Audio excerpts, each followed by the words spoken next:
Hello, everybody, and thank you for dropping into this edition of Walking the Ropes. I am Caleb.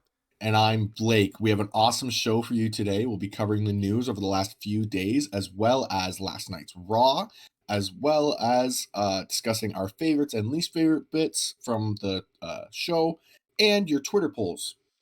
Yes, and before we get into that, remember if you're enjoying Walking the Ropes or if you're new to us, you can check out everything Walking the Ropes through our link tree that includes our social medias, ways to support us, and every podcast platform that we are available on, which is almost all of them. So Yeah. just search Walking the Ropes with Blake and Caleb on your favorite podcasting platform, and we are more than likely there. If we're not, tweet us, let us know, and we'll try our best to get up on there.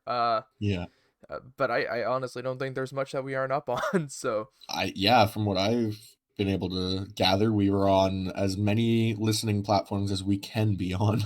pretty well. But with that being said, we'll get right into the show here. As you said, we'll start with news in that. Not a whole lot in the past 24 hours, obviously. Because we just did the cast covering the weekend pay-per-views, but there's been a little bit. What you got? You got much of anything over there? Um, Literally just before we went live, John Silver tweeted that he has started a YouTube channel and will be posting short little clips. Um, so the first one is an Anchorman scene, and if you have not seen it, I recommend you go watch it. It is absolutely hilarious. It involves a few of the members from Dark Order. It's just so funny, and I hope there's more. Yeah, he. I forgot that was starting today because he was posting about it about 2 weeks ago, saying that they already had a few filmed with members, and that's all he's doing from the sounds of it is That sounds literally fine to me. doing movie scenes with the wrestlers, and I'm like, I have no issue with that. Yeah, it'll be really good because we're probably going to start to get scenes from movies like The Wrestler and stuff like that Oh, they'll to probably pull stuff like that. just show some really funny things. Like they'll probably do some like taping up the wrist scenes and stuff like that. Like it'll just be so funny. I Yeah, just love John Silver so much. I really enjoy especially with stuff like BTE and whatnot, seeing that backstage camaraderie in that, Yeah, and seeing what like the morale is backstage there. It's so nice to see that it's people enjoying themselves, having fun, stuff like that. Um, because it makes for a better product on TV. it I really I does. find because I mean, Well, not to yeah. point out the obvious, but after hearing about what happened with WWE and that the meeting and stuff, and I mean I haven't seen any kind of updates. The I mean it has a lot to do with the writing too, but the performances of a handful of people you can tell are they're not doing as great as normal because they're a bit pissed off with what's going on Phoning it backstage. almost. Yeah, and so it's kind of shitty. But I mean that kind Yeah. of stuff happens sadly. But it's just nice to see, like I said, with like Sammy's vlog, BTE, now Silver doing this stuff. It's just good to see everybody getting along and whatnot. And like last week's BTE, you had told me about Tony Schiavone coming in and yelling at them and that, like Yeah. It was it's all in fun. Like he didn't seem mad. He was just like, "No, you guys do need to shut up." But yeah. seriously, Yeah, like hearing stories and watching stuff with Shivani and that he that's very much just who he is backstage. Is he'll joke yeah. around with them, tell him to fuck off. I got a really big kick out of him and Marco, their back and forth in that bit. um, Yeah. but yeah, Yeah, no. it's nice to see, and it reflects on the TV product a It lot. really does. Yeah. When you have a good mindset, you put out better quality content. Oh, 100%, 100%. Yeah. Something I got here. I mean, if it wasn't already evident, Cody Rhodes did an interview and talked about a handful of topics. One was the potential of New Japan guys coming over and wanting to wrestle them. But his focus is purely on the AEW roster. But that to me wasn't the interesting part. And like I said, it shouldn't come as a surprise because they've never said anything bad about it. But Cody mentioned that obviously there's been no discussions, but AEW is completely open to cross promotion with the WWE. That if the opportunity were to arise, that if the business was right, there is absolutely no reason they wouldn't do it, because Yeah. it could lead to, we've talked about it in the past, mega shows, dream matches, stuff like that. I mean, all you have to do is book the Elite, being Kenny and the Bucks, against the New Day on, any show, and you're guaranteed to sell 20,000 tickets for that match. Well, and that Raw or SmackDown or Dynamite would become the most watched wrestling show, or I guess even NXT if they Fucking really wanted to. put it on Mania. Well, I'm just That saying could the build-up shows. easily. The Oh first yeah, build-up show where it happens is what I was talking about. yeah. Well, that's the thing. I mean, the stuff that would be possible, like, that's why I'm like, we've talked about it before, the business aspect and all that. But you have the New Day come out, we've got, as we'll discuss here shortly, Braun Strowman's now apparently on Raw, so apparently we really don't care about the brands anymore. So I wasn't the only one that saw that? Okay. No. But have the New Day fully show up on Raw, they'll be talking, and out of the blue call out the Elite, and everybody's just, their jaws would hit the fucking floor. Oh yeah, because I'd just be like, did they just, I'd have to rewatch it like 5 times. And the thing is it could be something absolutely amazing. I mean, you don't even have to have them show up on each other's programs until like the week before Mania. You can just have them bashing each other on their specific programs. And then, similar to what was going on BTE, and I guess at the time it was Austin Creed's channel. Yeah, exactly. Yeah. And then like the week before Mania, have the Elite show up on Raw, and like it would blow the literal fucking roof off the place. And like, oh yeah. Well, just, as soon as you hear Super Kick Party come across the speakers, everybody explodes because everybody knows what that song is. Hell, no matter what you, like, once we get back to a point where it's safe to fill these arenas and that, don't even have the music on. Have them out there calling them out, and then just have Kenny and the Bucks come down the stairs, and everybody just being like, holy fuck. Okay, are we actually getting this? It's like the Michael Scott thing.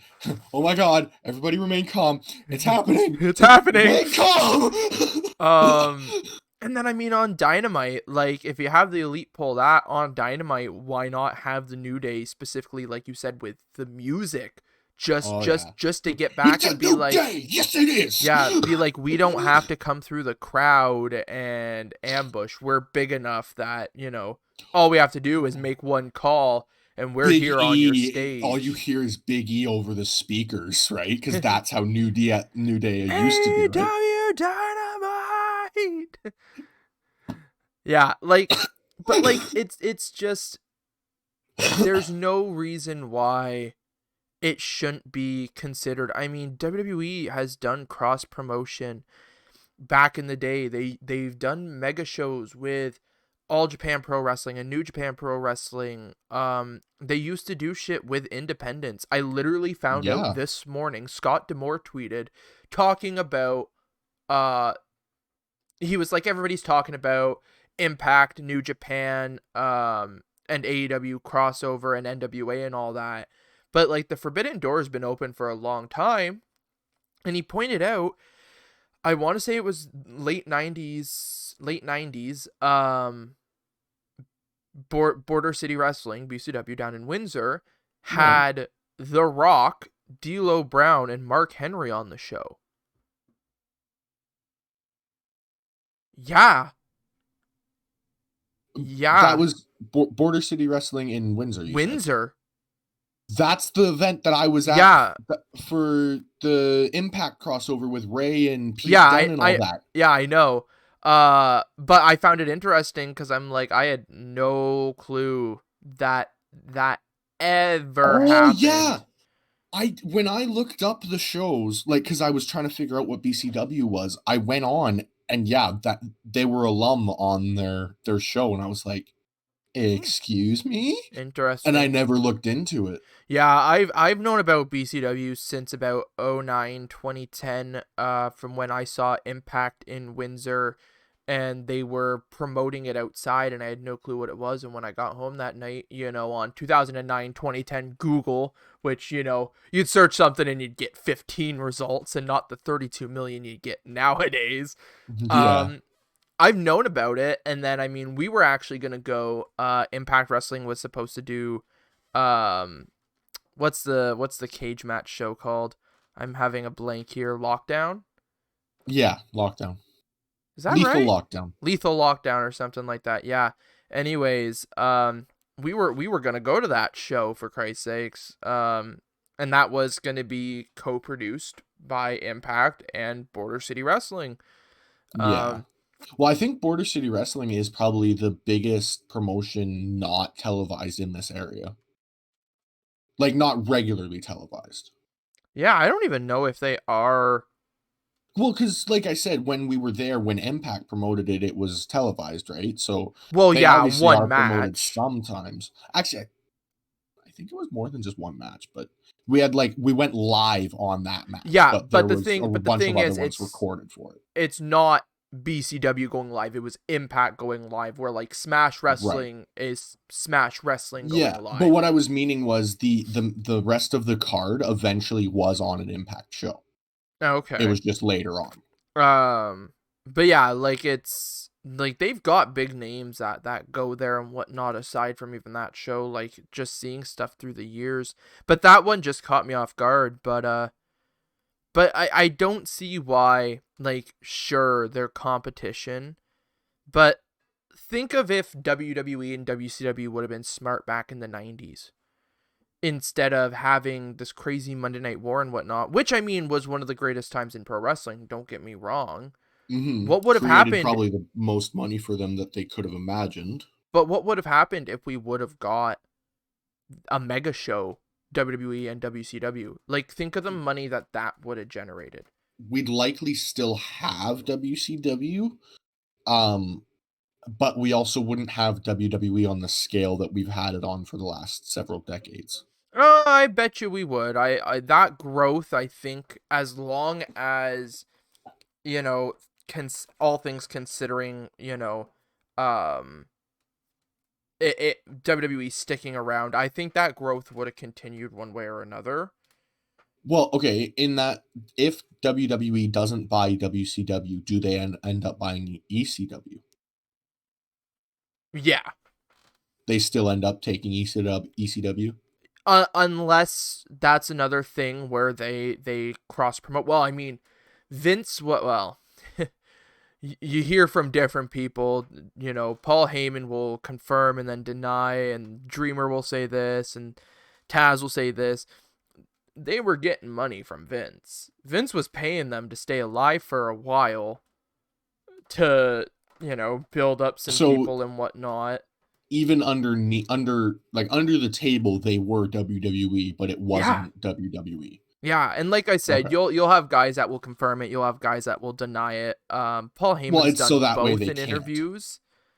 Yeah. Um, but yeah, like they were, from what's been said, they were getting money at one point from WWE to stay afloat well before Vince ever purchased them. Well, that makes sense considering there was just no real like war between them, and then all of a sudden WWE was ECW. Yeah, so but the So thing is we're seeing now actively that this cross promotion and Forbidden Door being open is fantastic for business. It's drawing interest, and I think that's one of those things that we hate to say it, but once Vince is out of the picture, Vince has created this empire. He really has. He's he was the center focus of my childhood. He built the show that got me into wrestling. Like, I can't ever say anything bad there. But once he does eventually step away, hopefully whoever takes over, realistically, in my opinion, it should be Hunter. It should be. Or Paul, I guess he might go by his real name once he takes over. Yeah, but the thing is, if that's the case, I don't see why, if the business is right. You don't do it if the business is wrong for both sides, and you don't do it if it's only good for one side. If the business is right by that point, why not? You're literally looking at so exactly. much fucking money. Like, well, I mean, I can only imagine how much money is pulled from their pay-per-view buys with AEW helping to promote shows for them and just giving them some talent to work with as well. like that, but that's just it. I mean, like I said, these dream matches, people will pay crazy, crazy money to watch dream matches. It's happened. We've seen it. I And we mean, still haven't really gotten any of the big dream matches we want. exactly. Like, But like, you promote these dream matches, and I mean, some of the highest like WrestleMania buys was like Rock and Cena, something we never ever thought we'd get, and or then we got like it twice. Rock and Hogan. Like, that was a huge pay-per-view buy at It that really time was. because it was a dream match. These dream matches do it. And now today, with the internet wrestling community and stuff like that, those dream matches are even more. Well, Styles Cena was looked at as a dream match years ago, but because they were the heads of two companies that would never ever face off, but then they were fighting for the WWE championship. Hell, even Owen Cena, man. Like, Kevin Owens was like Ring of Honor. Yeah. Like Kevin Steen was huge in that sense, Yeah, and even it Finn was Balor. Finn Balor. It all works out, and that's what I'm saying. I mean, the thing is why wouldn't you do, like, if WWE would ever actually be open to that, what kind of tickets and pay-per-views you could sell? Like, let's take like the Elite New Day thing out of the picture, something that people want, and let's put in Omega and Styles, or Omega, Styles and Balor, or Or like something we never thought we'd see again, the Shield versus the Elite. what craziness would it be to have, and not fucking Dean Ambrose, John Moxley. Oh yeah, no, it's John Moxley, but he's a part of the Shield. I'm sorry, he's never going to be called Dean Ambrose again. But like, the just by doing that for one show, what would the buzz that would generate to have, however it's built up, have Rollins and Reigns standing in that ring. Say we've kind of had the cross promotion, or let's say we haven't even had the cross promotion yet, and they're standing there, and they're like, we've got something that's gonna like blow your minds. It's gonna blow the wrestling world. Like, nothing like this has ever happened. And Moxley's music hits, and he starts coming out of the crowd. Mm-hmm. You know what that would do. You wouldn't be able, your Twitter, you'd have to refresh 3 times a second, which would nearly be impossible.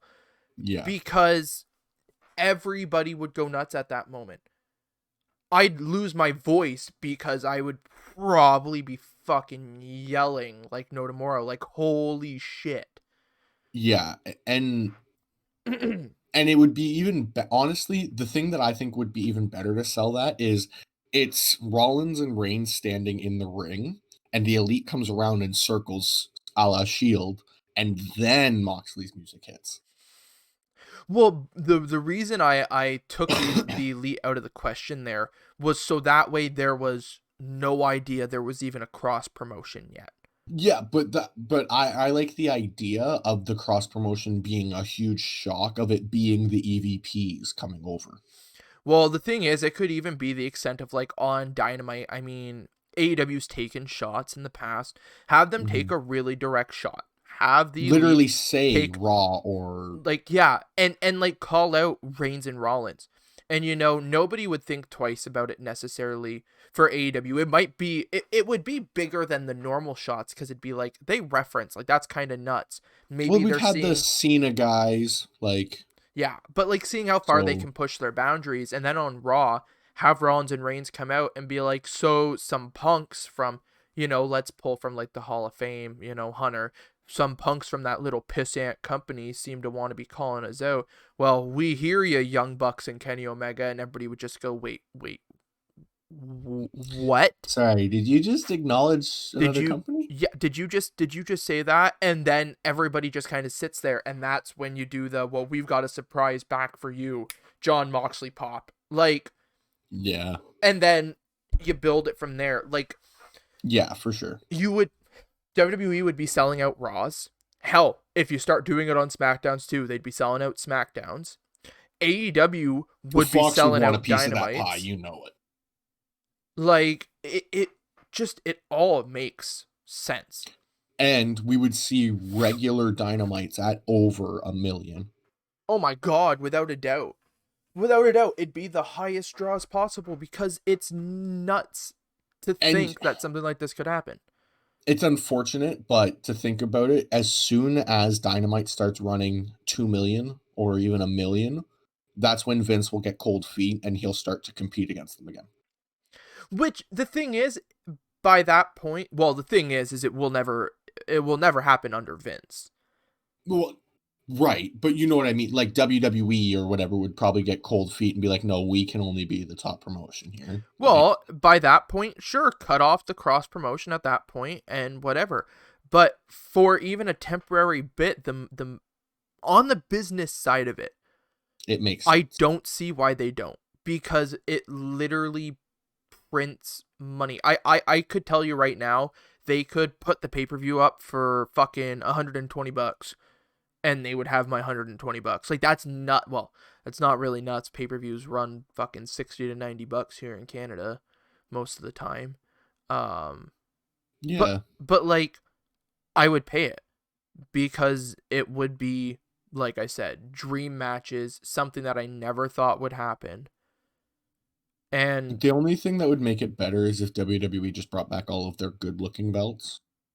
Like, yeah, keep that's the never nice happening. ones they currently have, get the new old ones that look good back, and just kind of have a mix match of all the old and good, like, so that way it's just perfect. Yeah. Like, Well, but it's all a wait and see. Like, the thing is, I said it on the previous podcast, and I'll say it a lot this year. I honestly think this year is the year to watch. I'm not saying a WWE cross promotion is going to happen this year. Hell, that's 8 to 12 months of just business meetings in general. Like, oh yeah, if not years of business meetings. yeah, that doesn't just happen in a week. Tony Khan can call Scott D'Amore and Don Callis and whoever's running New Japan and be like, hey, let's do this. And they can be like, okay. And like a It probably 30 took a minute. week or two, like, Yeah. to actually get everything set in stone. Yeah. But like, But everything it only started took. rolling. Yeah, it probably only took a matter of like a 30-minute phone call to get it rolling. That would never happen on a WWE side of things. But There the would thing have to be a is, full presentation, like, see, this is the projections, like, we would make money and you would make money. stonks. Exactly. It would basically be that. Like, here, let me do the presentation for WWE and AEW, get everybody in one room, and I would just be like, stonks. Enough said. That's some good shit. Book it. Like, fuck. Vince would just be like, that's the most thought out presentation I've ever heard of. Hunter's sitting there like, bro, I just gave you like a 32 slide PowerPoint presentation. Like, what the fuck? It was shit. Stonks. But anyways, continuing on with our news here, that led off into something I wasn't expecting. But the thing is, it was just the truth of the matter of the news. Oh, it really is. And I even had that as my news. Like, I have Cody's full quote if people would like to hear it. Oh, go ahead. There is no reason there couldn't be a potential WWE crossover one day. I don't mean that it's a thing that's been discussed or happening.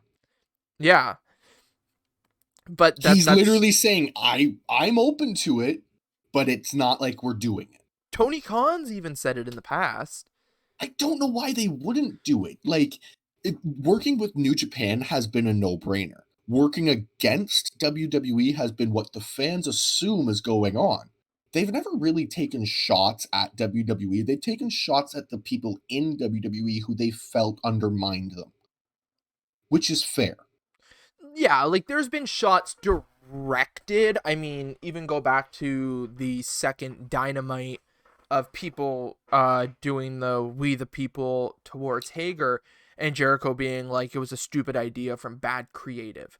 Like that's Right. the extent of what you got, or But that's like Moxley a being nothing like the comment. other Like, guys, or yeah.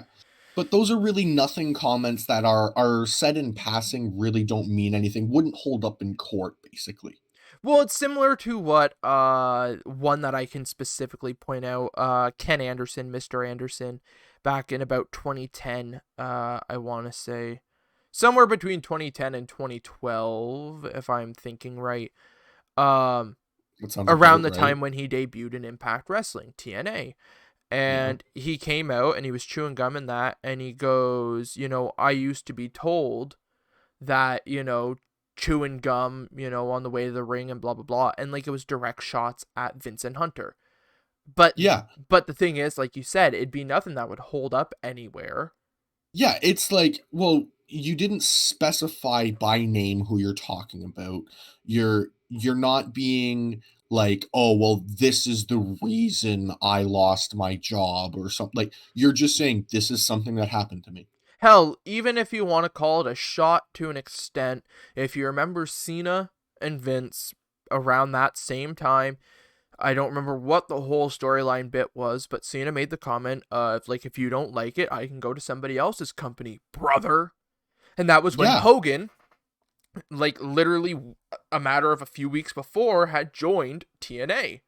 Yeah.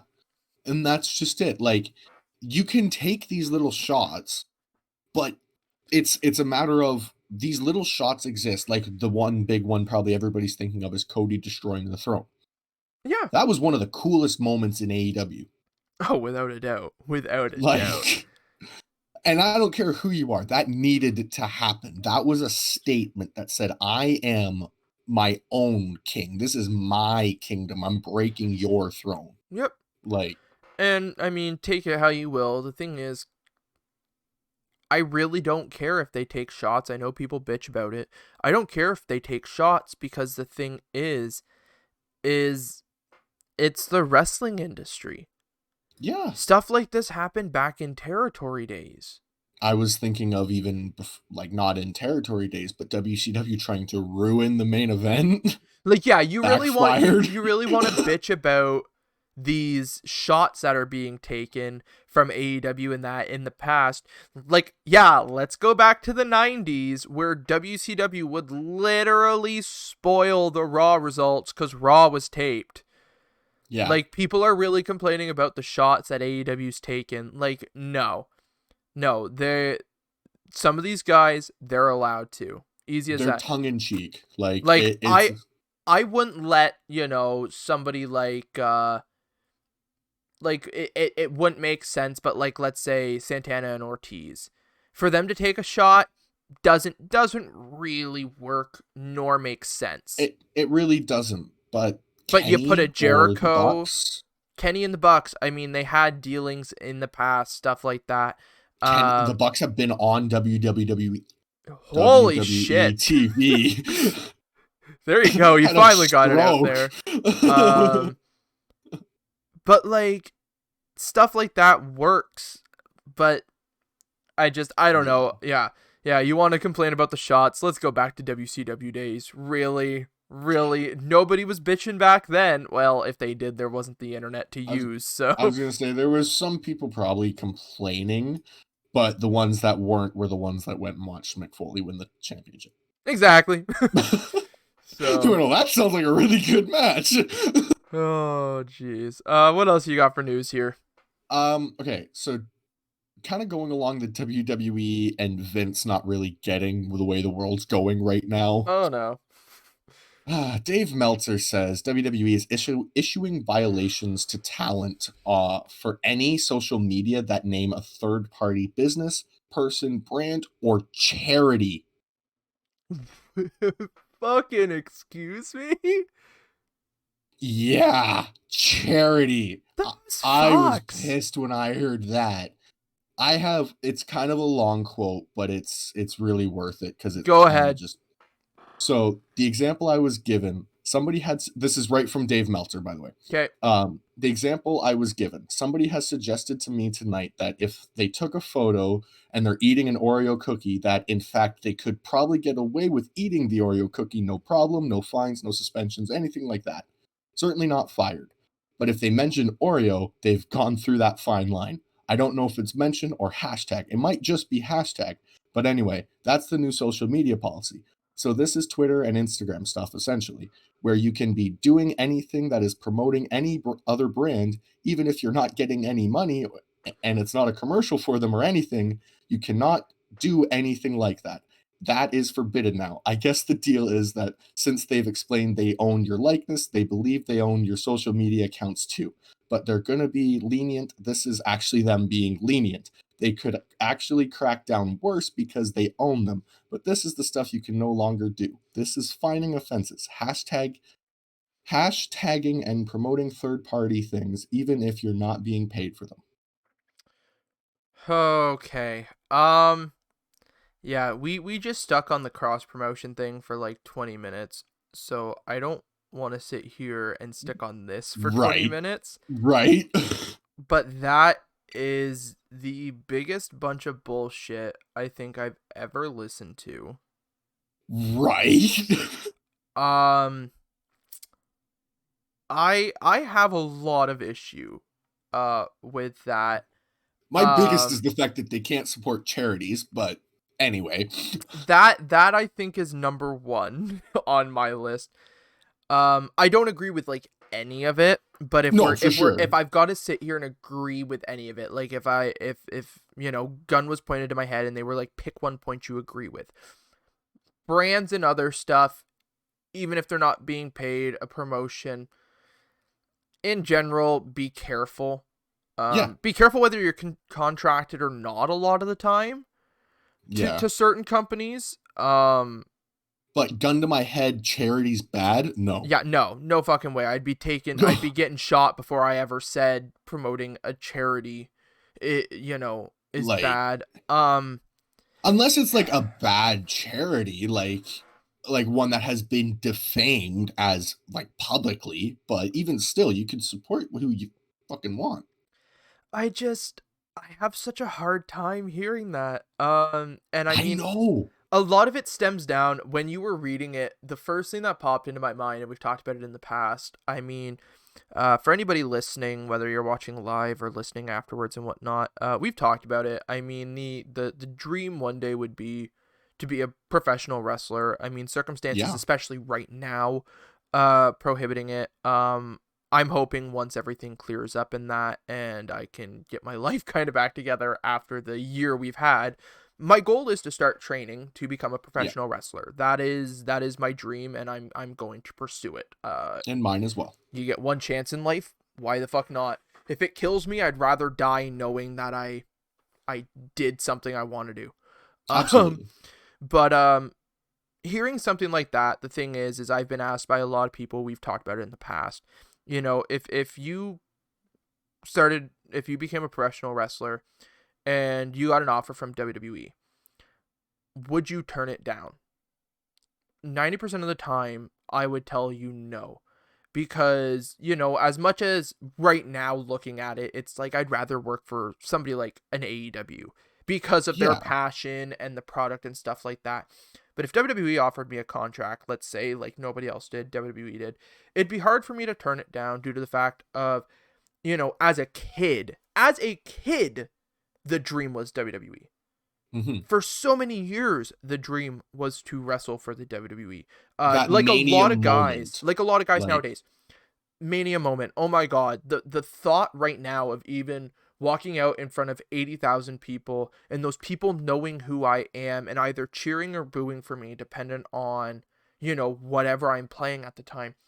That would be the most amazing thing, to be able to say I had a WrestleMania moment and stuff like that. My Mania moment wouldn't even be winning. It would be walking out on that stage. Oh, As soon as exactly. I walk down the ramp, I have made my dream come true. I don't care what happens as soon as I walk in those ropes, win, lose, draw, anything in I between, don't even have to walk into the ropes. I can get attacked on the ramp.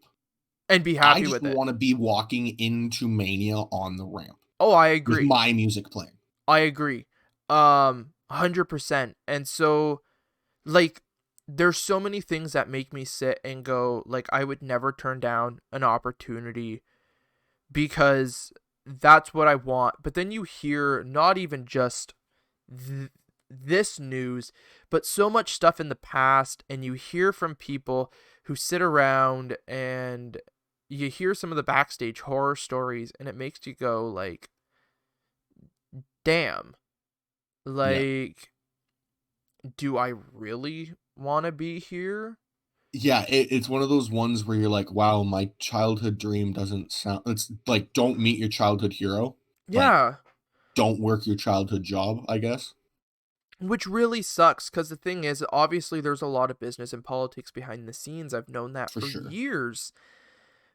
But it just sucks thinking that that one moment that, for years, and even like I said, sitting here nowadays, I would give just about anything to have a WrestleMania moment.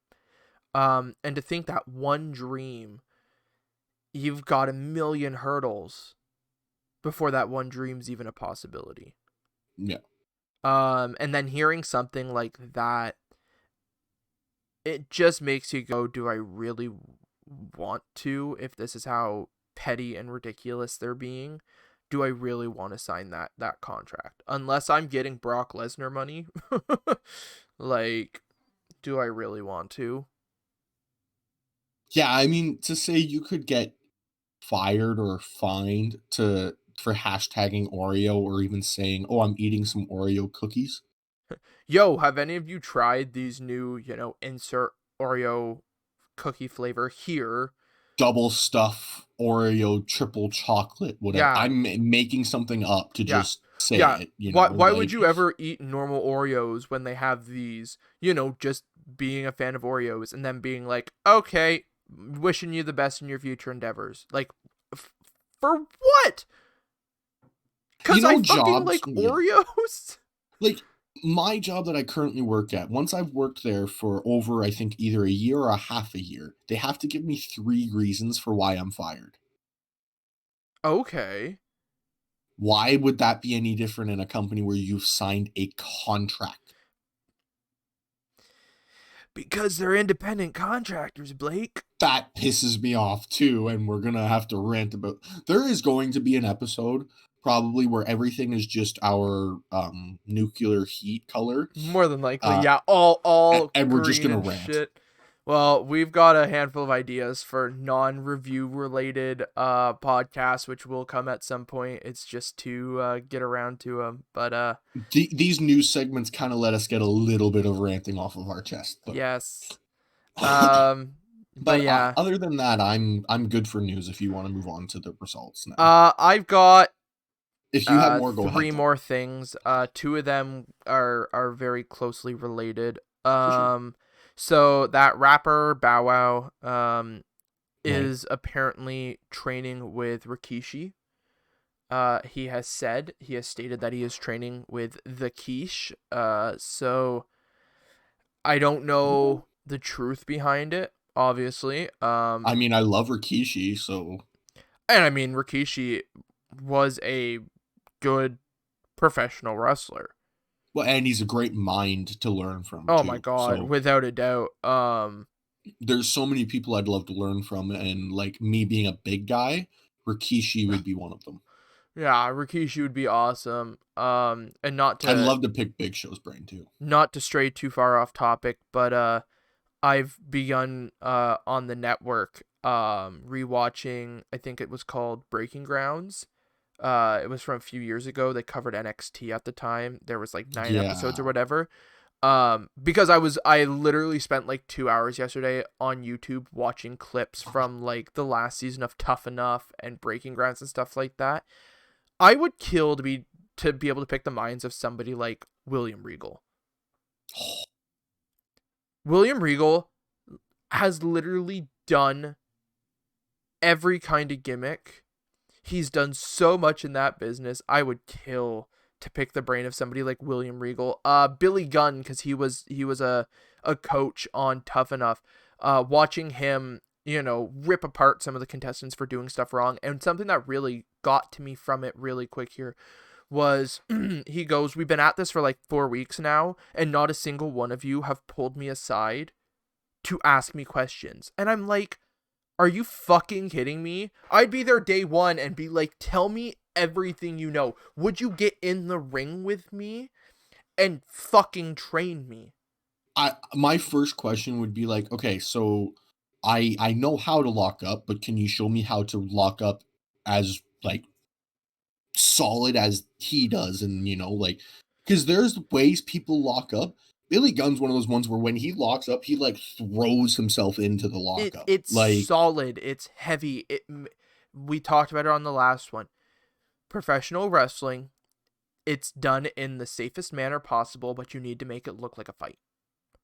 And he's one of those ones, when he locks up, you go, okay, he's trying to wrestle this guy right now. Yeah. Like he's trying to overpower This isn't him. professional wrestling. This is, what professional wrestling is supposed to feel like. Yeah. There's certain intensity behind the moves. But I couldn't believe, because like I remember watching the latest season of Tough Enough when it came out. Excuse me. And I didn't pay attention at that point, I guess, as much as I should have, because at that point, still it was a few years out from even being of age to train and stuff like that. Right. But now, like, watching it and being like, how the fuck did nobody in 4 weeks go to Booker T, Lita, Billy Gunn, and just ask them something like, hey, so how can I get more over with the fans? Like, well, even well before that, because I mean, it was just Tough Enough. Like 90% of them didn't know a fucking thing. Like Right. like you said, literally looking at any of them, even Lita, like, oh my God, looking at any of them and going, could we get in the ring and lock up? Could we get in the ring and could you show me some technique? Put me in a headlock and just show me how I should try to push you off and some, like that'd be like if I ever got the chance to go to the Performance Center, I'd be right to somebody like Regal and be like, would you get in the ring with me and lock up and give me some critique? Yeah. Like, what I hate to say it, but when I become a wrestler, you look at as a kid the teacher's pet. That's exactly what you'd end up becoming as a wrestling fan, becoming a wrestler. You become the teacher's pet. You ask everything. You're like, hey, what's this? How do I want to make sure, like, you've got some of the best ever to lace up a pair of boots right in front of you. Why wouldn't you take the opportunity? Lance Storm right now, if anybody listening to this at any point, if you have had a professional wrestling match in your life, Lance Storm is literally doing a thing. I think it's like $120. You PayPal him or whatever, you send him a match. He will write you a shit ton of notes for your match and then Zoom call you for an hour, watch the match with you, and give you in person over Zoom notes about your match. Lance Storm. Yeah. Like, that's incredible. What a better fucking mind. Like, people don't realize the fucking mind Lance Storm has, and I don't know why. Like, because he wasn't pushed as big as he should have been. Yeah, Chris Jericho tweeted out. I saw it from Storm first, but Jericho retweeted it, and he's like, literally anybody from Indies to the main event, take this opportunity. And I'm like, yeah. And speaking of Jericho, I watched a clip. Jericho sat down with the Tough Enough people during that season, and they rewatched him and Shawn in the ladder match for the world title in 2010. And Jericho broke the match down for them. I'm like, what I would give to sit with a mind like Jericho, one of probably his best matches, and sit and listen to him go, this was the psychology behind it. This was, what we were thinking. This is how this was done. Like, please take every last cent in my bank account to let me do Yeah. that. Well, like when I was a kid, I was in a martial art, and I had this one really awesome tournament that I was going to do, and we had to choreograph a set of moves to display our techniques. Yep. Right? I was the only one that actually choreographed a fight, probably because I'm a wrestling fan. But my buddy and I, we choreographed a full fight. Everybody else just did like quick wrist releases and whatever. When I got to the show, I put on a fight. I had weapons, I had everything. It was like everybody looked at me and they're like, "Oh, well, he wins." Like, Yeah. Something very similar that I can say myself. My brother-in-law years ago when I was younger, took boxing classes, and I would go with him, and the head trainer there was named Caleb with a K, and his birthday was the same date as mine. Just, years and years and years yeah, before. And so he immediately took a liking to me, and I was way too young to do anything at the gym. But because he took a liking to me, literally because of that, like, how often do you meet somebody with the exact same name, especially for like me, like Caleb with a K? Like, mhm, it's not like it's the rarest thing in the world, but you don't run into a lot of Caleb's with a K, in my experience at least. And then to have the exact same birthday, like just years apart. Um, he let me start training in the gym and that, and he would personally take me and show me stuff. And he was just ridiculously impressed with little things from technique and that. And he would ask me, like, how? Like, you're at that point, I think I was like 8 years old, 9 years old. He's like, how? And I'm like, literally, I take from what I've watched on TV, which is professional wrestling, doing this stuff with my friends and that, and just knowing certain things and being able to translate it into the boxing sense. Like, it just, you're able to take aspects, and like you said, being a wrestling fan in your martial art and doing this whole choreographed fight and that, like, that's, yeah, it's amazing what you can take from something like that. yeah. um Well, the description was really vague, right? It was like, "Do these moves in a stylized form," and I was like, "Well, that to me sounds like make a really cool fight." yep. Like, Exactly. uh but yeah, anyways, before we hit the hour mark here without even getting to our results, so yeah, Bow Wow training with Rikishi, and going along with yeah. that, Shaq is apparently training with QT Marshall at the Nightmare Factory. There we go. That's a good person to train with. And Yeah. obviously, there will be times when Cody's there as Oh, well. you can guarantee they've been in the ring. Like, Cody's not But gonna say yeah, it on an interview, be like, "Yeah, me and Shaq have been in the ring together," because then that takes away from the match. But you know damn well, if he's training at the Nightmare Factory, that him and Cody are in the ring together, and Cody's like, "Okay, here's how we're doing this," yeah. which Well, gives and me probably more confidence. like his main trainer, they're saying is QT. He's definitely worked with Dustin. He's definitely worked with any of the other trainers in the building, but his main one's QT. Yeah. But it gives me a little more confidence. I'm still not a fan of that it's happening. I will bitch about that until it's No, done that's and over fair. with. Unless they give me a 5-star match. But You know what? I'll say if they can pull out a 3.5-star match for me, it's a win. that's fair. But it gives me a little more confidence knowing that he's at the Nightmare Factory and with somebody like QT, and knowing, like we just said, being at the Nightmare Factory, that he's probably stepping in the ring with the likes of Cody, maybe Dustin, other people, Preston, stuff like that. Yeah. Well, And yeah, and even any of the trainees as well will be oh, working with exactly. him. Like, Yeah. Yeah, yeah, make so. make Shaq pay his fucking dues. Go Oh through yeah, no, he's got to run the ropes, bitch. go through the goddamn the chop routines and that. I love knowing that a lot of schools do that, where like everybody's got to take like 2 chops from everybody. Like, you're fucking Sounds right. good. Post Shaq up in a corner and let the 12 people training right now chop him twice. Make him pay Yeah, his fucking dues, just as everybody else has to. exactly. And you know Cody, he's a stickler for stuff like that. Like he's like, "No, I'm sorry, Shaq. If you want to do this, this is how we do it." Like, Be ready. Um, And then, yeah, my final bit here, kind of a disappointing thing to read at the moment. Tommy Dreamer uh did was on I think it was Busted Open Radio with like Bully Ray and that.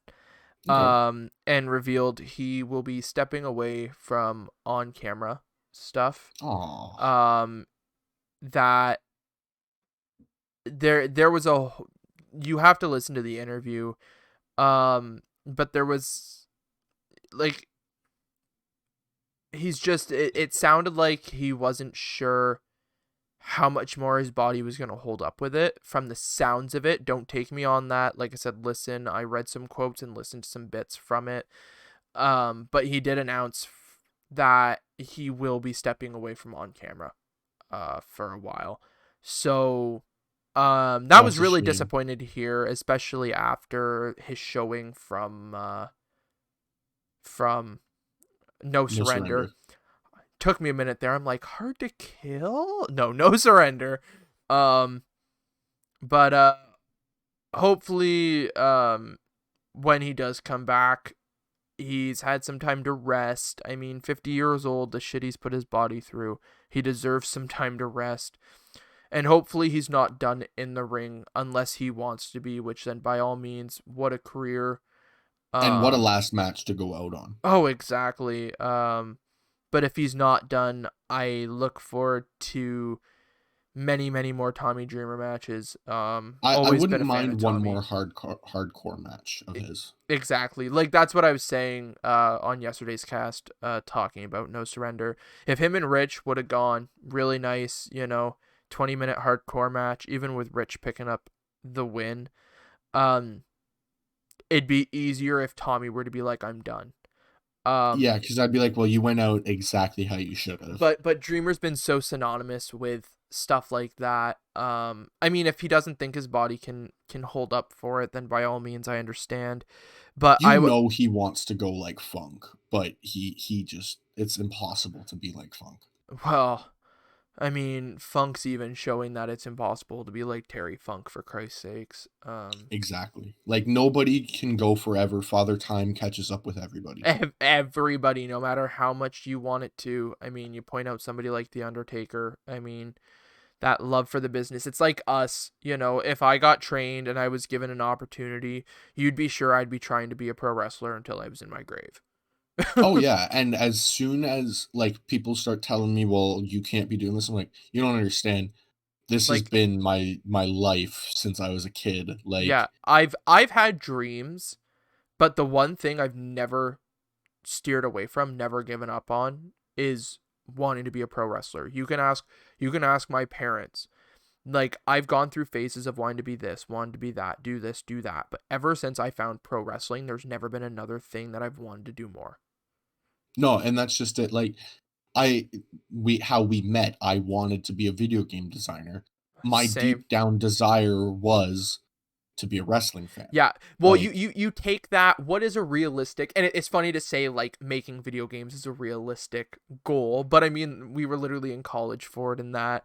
But the realistic still don't thing know how was, realistic it was, but yeah. well, yeah. But realistically, go through college to make video games, get a job, and make video games. Sure. But if I ever get that chance to be a professional wrestler, nothing's gonna stand in my way. With what was right around the corner from our school as well, yeah. Which pisses me off a Like, lot that yeah. that happened as I started school. Tyson Dukes opens up his wrestling school, and go figure, I'm in college paying thousands of dollars to learn there, so I couldn't afford Yeah. to train. It was like the biggest, "Hey, you guys are doing what you guys want to, but here's what you really want." Haha, fuck you. Like, So, but yeah, and of course, it that's, couldn't have been a better person to sign it up to as well, oh my like, god, I know. Um, but let's not, like, hang out on news for, like, an hour. so results, and before we get to the actual Raw results, I want to run through real quick here. Last night they did the first round on the Japan side of the women's World Championship eliminator tournament, I didn't get and to see this, so I'm excited.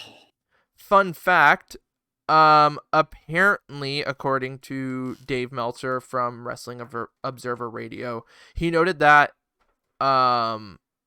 apparently from what I read, the tournament finals will be taking place on Revolution. Okay.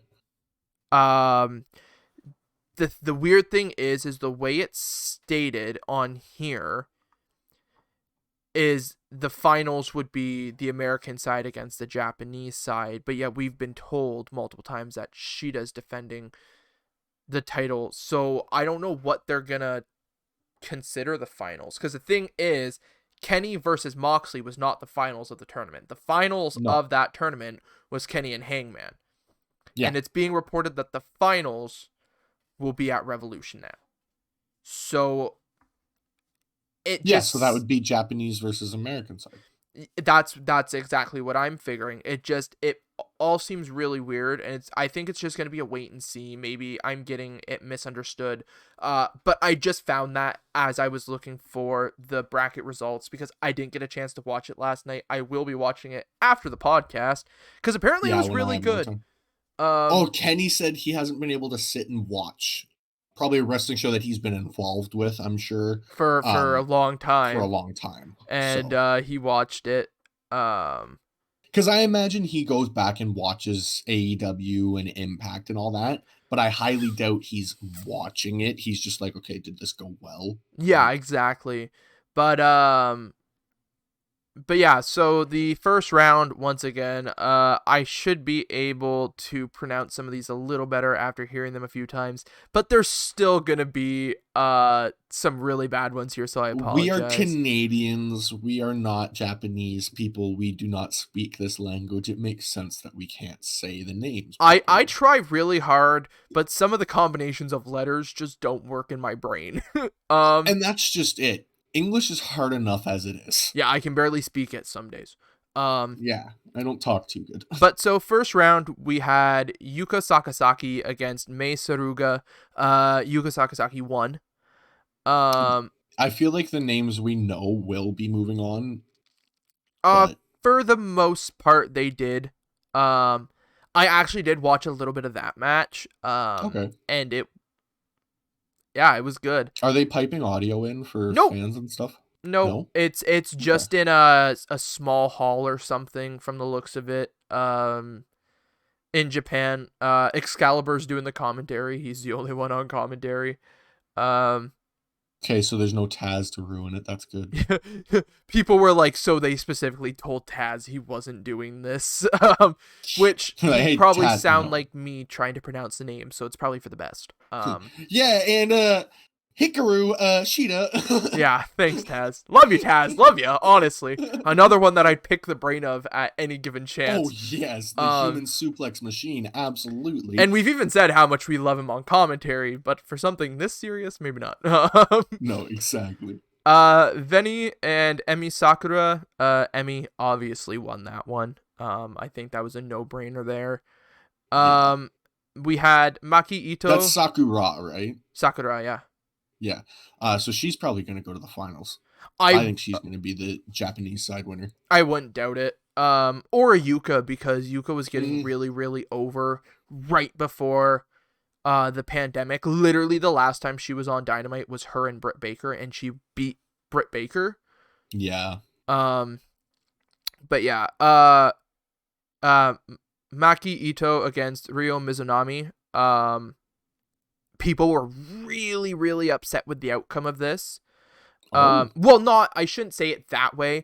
People really wanted Maki Ito to go to the finals, and after looking her up, seeing some of her stuff, and she literally, I kind of just wanted her to win due to the fact of Jim Cornette had made a post about this tournament, just shitting on it as Cornette does, because it's fucking Cornette, and specifically calling her out.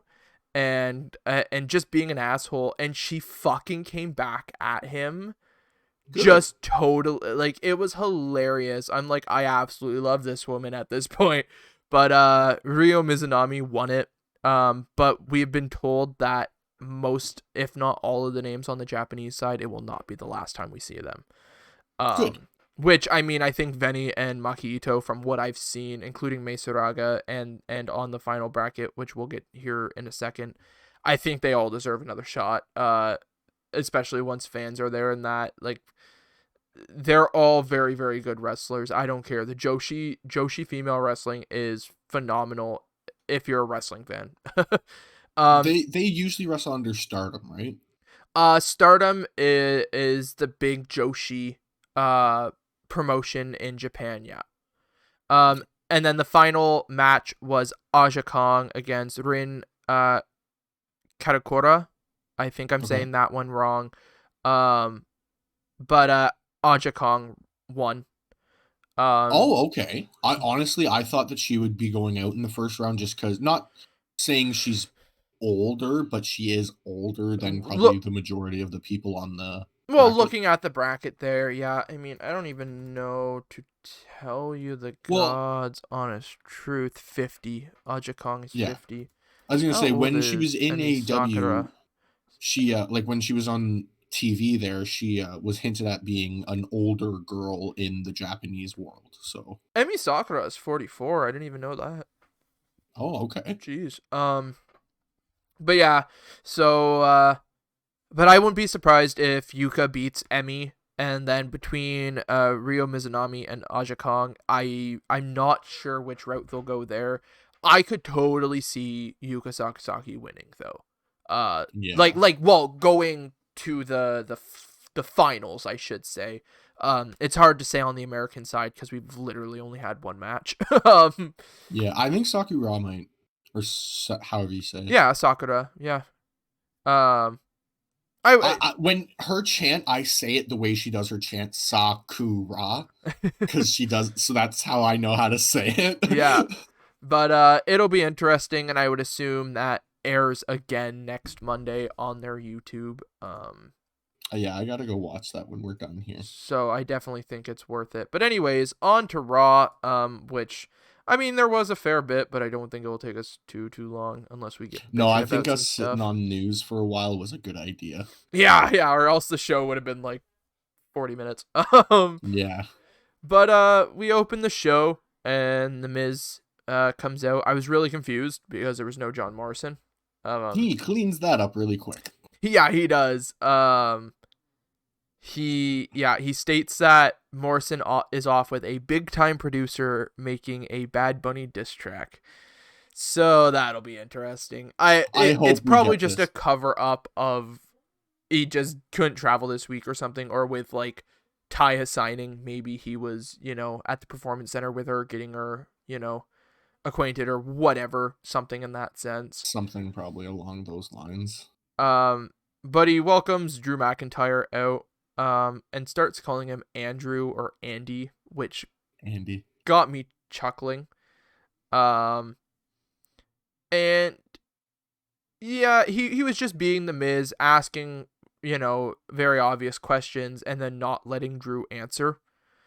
Yeah, basically he was setting Drew up to do the classic face responses, but then just moving on to the next question. Yeah.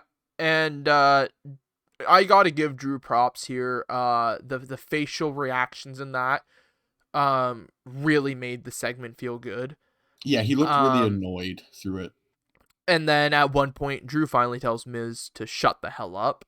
And that if he interrupts him again, he'll regret it. He And go figure. warns him. He's like, "I'm warning you." And, Like, yeah, and go figure. The Miz didn't listen. Glasgow Kiss, nice fucking headbutt, and oh yeah. he launches that Money in the Bank briefcase. I want to know where it landed because Miz later on shows it's got a huge chunk out of it. Oh, it looked rough. I want to know where it landed. Yeah. Well, I would assume from the way it flew, it landed somewhere in the lights and pyro or right beside the Yeah. stage. Is So it from the looks of pinged off it. a corner or something. Oh, more than likely. I mean, all that stuff is really solid stuff. So, Yeah. um, I love that they're starting to this is like the third time in the last couple briefcase winners where they've just chucked it. yeah. Like, But and then Drew just kind of heads off, and whatever. this is where this segment got actually interesting. Yeah. Miz grabs the mic again, and points out, like, see, this is all it takes. Drew is already, like, cracking under the Andy is already cracking under the pressure of the chamber and that. And he goes on to actually, after getting destroyed on the mic last week by Edge, he cut a really good promo. Like, there's no pressure on me. I've got the money in the bank one way or another. Like, I'm gonna be a world champ. Warns the superstars going for either of the world titles, once again ignoring NXT for some ungodly reason. Which pisses me off. I'd love for him to cash in on the NXT championship. That'd be cool. It's a world title. But it is. Anyways, he warned superstars going for either world title, and says that he's in control. Yeah, and he's like, I'm gonna cash in, but that doesn't mean I'm gonna cash in. Yeah, like, I'm thinking on a whole different level and whatnot, and he kind of calls Edge out from the promo last week and that. Mm-hmm. And then he does something which actually made me, like, my head actually did that turn. He removed himself from the chamber match.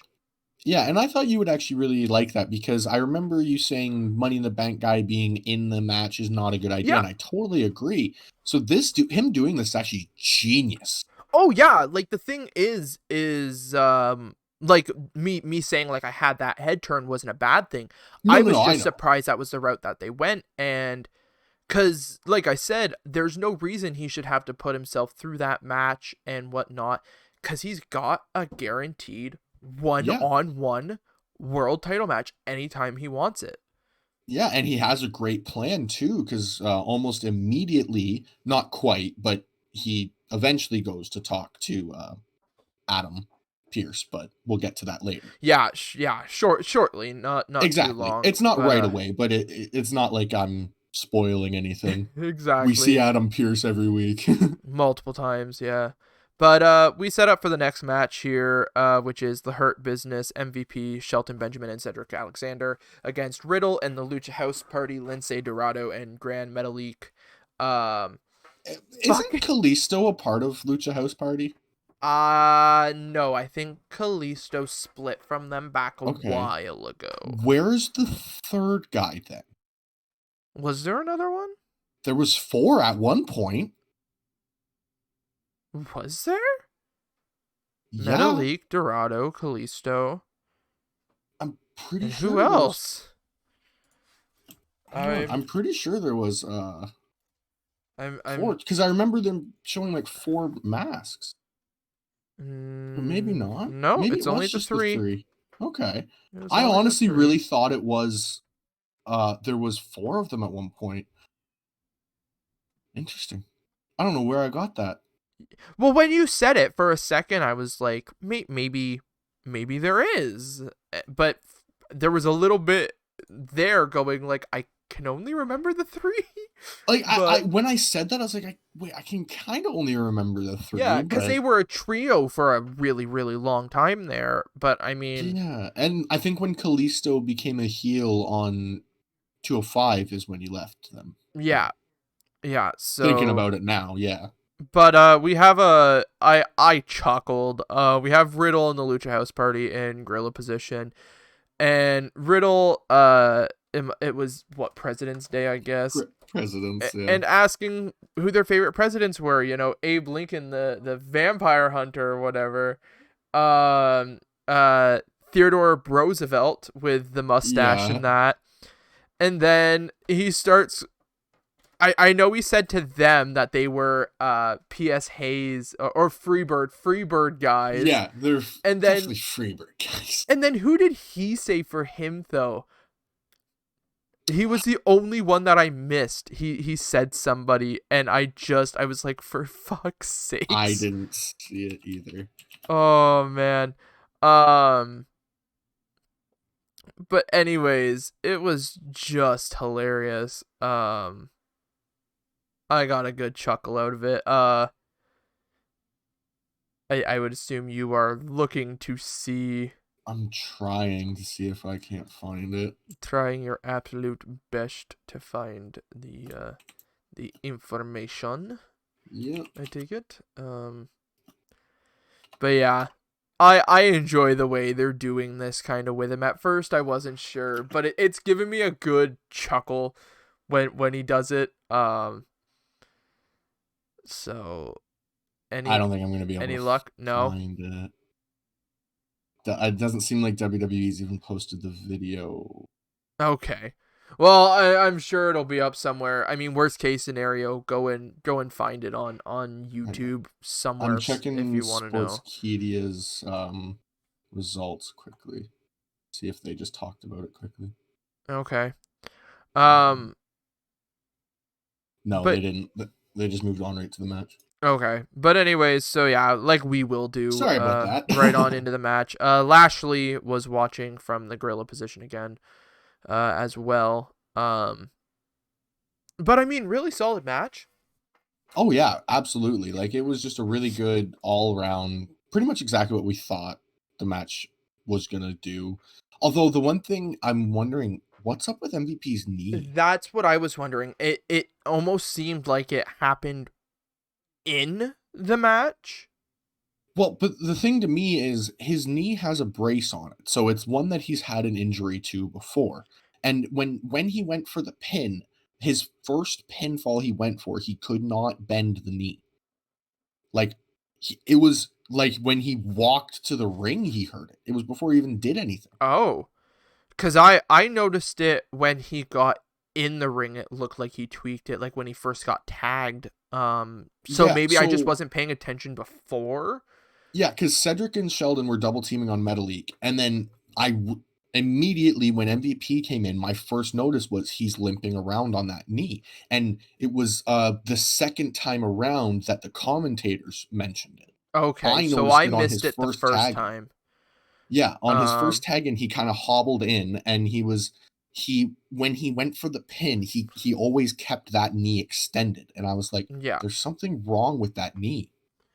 Yeah, so I mean, hopefully it was just smart selling on MVP's part. Hopefully, and maybe it's something we missed from the last couple weeks, but If it is something legitimate, I mean, best wishes. I mean, fantastic performer and MVP. I oh yeah, I he was I still would able to hit balling and ballin and the ball and elbow. Yep. yeah, and took the floating bro Yes. to to lose, I guess you could say. Yeah. Yeah. As you said, Riddle pinned MVP for the win for his team. After a floating bro. Um. And Riddle and Lucha House Party Die were after. celebrating on the ramp heading up, obviously watching the ring. And go figure. I knew it was gonna happen. I did too. Because the ref was like pushing them out. Like if you notice at one point the ref was like pointing at the ramp to Riddle, and I was like, okay, so they're more than likely setting up for Lashley. And then yeah, Lashley came down. Uh And kills them. Took out Riddle first, destroyed Lucha House Party, and then locked the Hurt Lock in on Riddle for the third week. I don't Poor know how Riddle. many I mean, weeks. and in this, I think they confirmed that triple threat match for the U.S. title is a thing this weekend, or maybe that was last week. But They confirmed it last week. And they mentioned that yeah, Keith Lee had suffered injuries from the attack last week, which is the yeah, first and I'm hearing of this. his medical qualifications or something are up in the air, is how they worded it. I was like, Yeah. So, but that obviously being this Sunday's Elimination Chamber. yes, And you were talking about the Miz and Adam Pearce, which if you want yeah. to take Well, this Miz has one, a really good idea. He's like, oh, so I want this young, up and coming star to to replace me. grab the brass ring is what he Yeah, said. and Pierce is like, oh, that sounds like a really good idea. Who are you thinking? John Morrison. I knew exactly where he was going with it. I'm like, you fucking ass. It was perfect because Oh. it makes sense. That's exactly who Miz would want in. He wants to wear down whoever wins. The only thing that would be a hang up is if Morrison wins. But when Morrison lay down for the Miz, Why would he? It's his first WWE championship. I mean, Miz and Morrison break up, and we finally get Morrison on his, like, not saying I Yes. hate this No. duo, because I mean they I just worked want them in to the go by past. Eminem. Like, it's right there. Like, No, we already did that one. um, but I don't know. I kind of, when Morrison came back, I was like, I really want him to shine on his own. And like I yeah. said, Well, he will. I don't hate this. It worked when they did it the first It time. was what we needed to do to bring Morrison back into the WWE. Exactly. But now I'm just kind of like, I just want Morrison to do his thing and be really, really good. And win the world titles and stuff. Yes, But that too. yeah, we talk about some world title matches or titles of Morrison here in the future. But Uh, yeah, up next, we see Bad Bunny backstage chatting up Mandy Rose. Um, as she leaves, Pierce says something in Spanish that I can only imagine is not allowed to be said on TV. and yeah, Damian Priest comes up, and then the interviewer out of nowhere, she's like, "Hey guys," And they're like, "Hi." yeah, sup. And as they're talking, suddenly it sounds like glass shattering. Yeah. And we turn the camera, and here's fucking Tozawa pinning Truth for the 24/7 title. I forgot Tozawa was on Raw or Same, WWE, same, period. same. Yep. And then Priest takes out Tozawa, and if you didn't notice, they renamed his finisher. Did they? Yeah, when they showed the recap from last week, they were talking about it, and he hits them. They show him hitting the move from last week, and he calls that. I can't even remember what they renamed it. I called it. And I just heard it, and I was like, for fuck's sakes. I knew they'd do it. Like, It is not called The Reckoning anymore. Ever since debuting on Raw, it's been renamed Hit the Lights.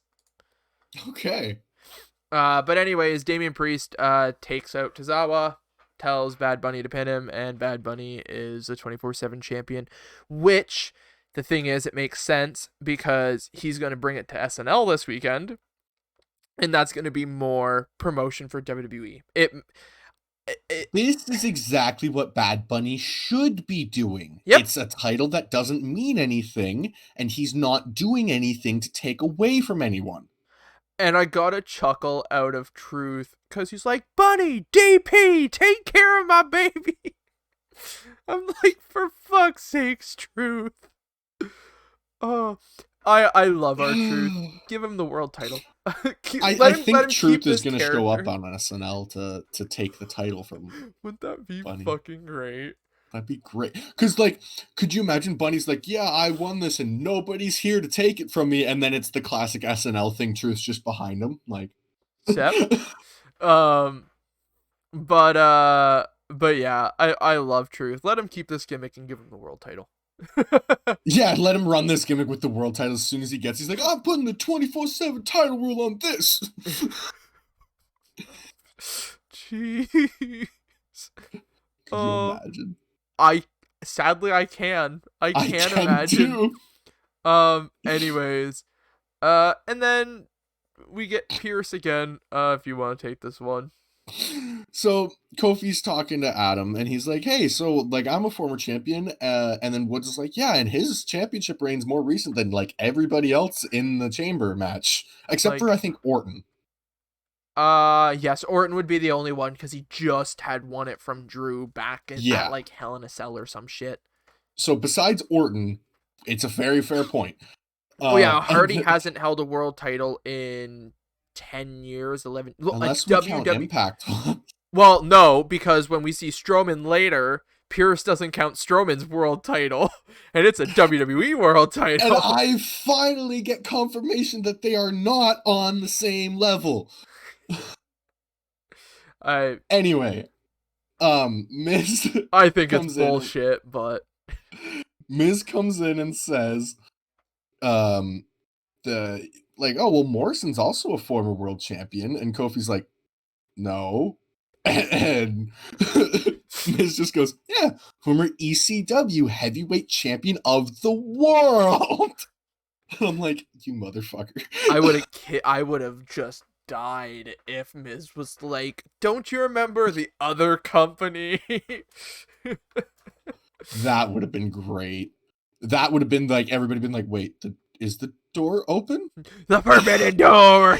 Like, Oh, and then that's basically Adam's just like, okay, well, how about we do this? If Kofi wins a match against the Miz, he'll be in the chamber. But if the Miz wins, Morrison will be in the chamber. yeah. Yeah, and then we get an announcement that WWE surpassed 10 million subscribers on TikTok, which was like faster than um, NFL and NBA and NHL. I think was the NASCAR other and one, all of and them. Yeah, there was yeah, like 6 different sports organizations on there. yeah. They're like, we did it faster than everybody, and I was like, okay, so. Good for you. Pat them on the back, you know. Um And like the third Elimination Chamber promo. okay, so we got the same Elimination Chamber promo. I think I counted 3 times that night. So maybe this was the first one then. Yeah, But cuz I have it marked when it's the second one. At least I thought I did. I know I call them out every time. So yeah, Yeah, there it is. It's after not Naomi and Lana yeah. talking backstage. Yeah, after that was the second time it aired. And it was the Yeah. same fucking one. Like, we were talking about them running the same Seth Rollins one. At least they switched it up at the very end. Yeah, no, this has just been this, and it's the same one that ran on uh Vengeance Day and I And think on SmackDown. SmackDown. Yeah. Like, And so I paid really close attention the first time. There are 2 shots from the original chamber, okay. but it's literally 2 seconds each time. And the only See, reason I I thought know maybe is there was because it's one the clip. curved pod. I was watching, and the one shows the curved pod, and the other one shows the actual graded, like the metal grating floor, which isn't in the new chamber. Fair. I thought I like when we started talking about them showing the like me saying there wasn't anyone, going back and watching, like, okay, that looked like the old one, but it was so quick you It was, can't even see yeah, it. they made it so quick Like, that you couldn't tell. And I'm like, you guys literally have hours of footage of the elimination chamber, and you won't use any of the old footage. just because they don't want to show that it existed or something. I don't Like, know. But I don't know, but anyways, whatever. let's get to one of the best segments of the night. I say sarcastically. I'm sorry. Apparently, Not even. apparently Charlotte Flair and Asuka are still besties against Peyton Royce But and they Lacey won't enter Evans. together on Yeah, Raw. but On SmackDown, they will. they're on their way to the ring. Peyton Royce and Lacey Evans, obviously with Ric Flair. Lacey's cutting a promo towards Charlotte. They have a little gift for her. It's Yeah, the heart that says "bite me," and I'm like, yeah, funny. one of the candy hearts, and I don't know. The promo wasn't great. We get to the match. It's basically Lacey's always promo, like, you nasty. Like, Yeah. how about you just fuck off? Like, And Lacey Evans isn't getting tagged in. Charlotte gets tagged in at one point and wants Lacey. she's avidly avoiding the tag. Yeah, Like, which I thought was really weird at first, because I'm like, sure, as a heel that happens, but I'm like, you're going into a title match this Sunday, yes. and after what we found out later on, which if reports are to be true, it makes sense. But anyways, it's fine, but at one point Lacey gets tagged in, and Charlotte's in the ring, and Lacey just scurries off, and I'm like, what the fuck? And then she grabs the microphone and tells Charlotte that she can't touch her because she's pregnant. Ric Flair starts going nutty. My favorite line of the year is "You can call me daddy," from Ric Flair. And then where this gets really odd is the music hits, they leave, and the match is apparently over. no contest. For what reason? From my knowledge, Peyton Royce is still there. Pregnancy announcement. And ends a fucking match? I guess. Fuck. Well, I mean, it would deem the competitor unable to compete. Okay, so handicap match at that point. Yeah, exactly, right? Like it would Well, eliminate that's how it Lacey. always works. It is usually like, but this is So WWE. Stuff just happens. Thank you very much, Simon Miller. yeah, yep, yeah, that's very true.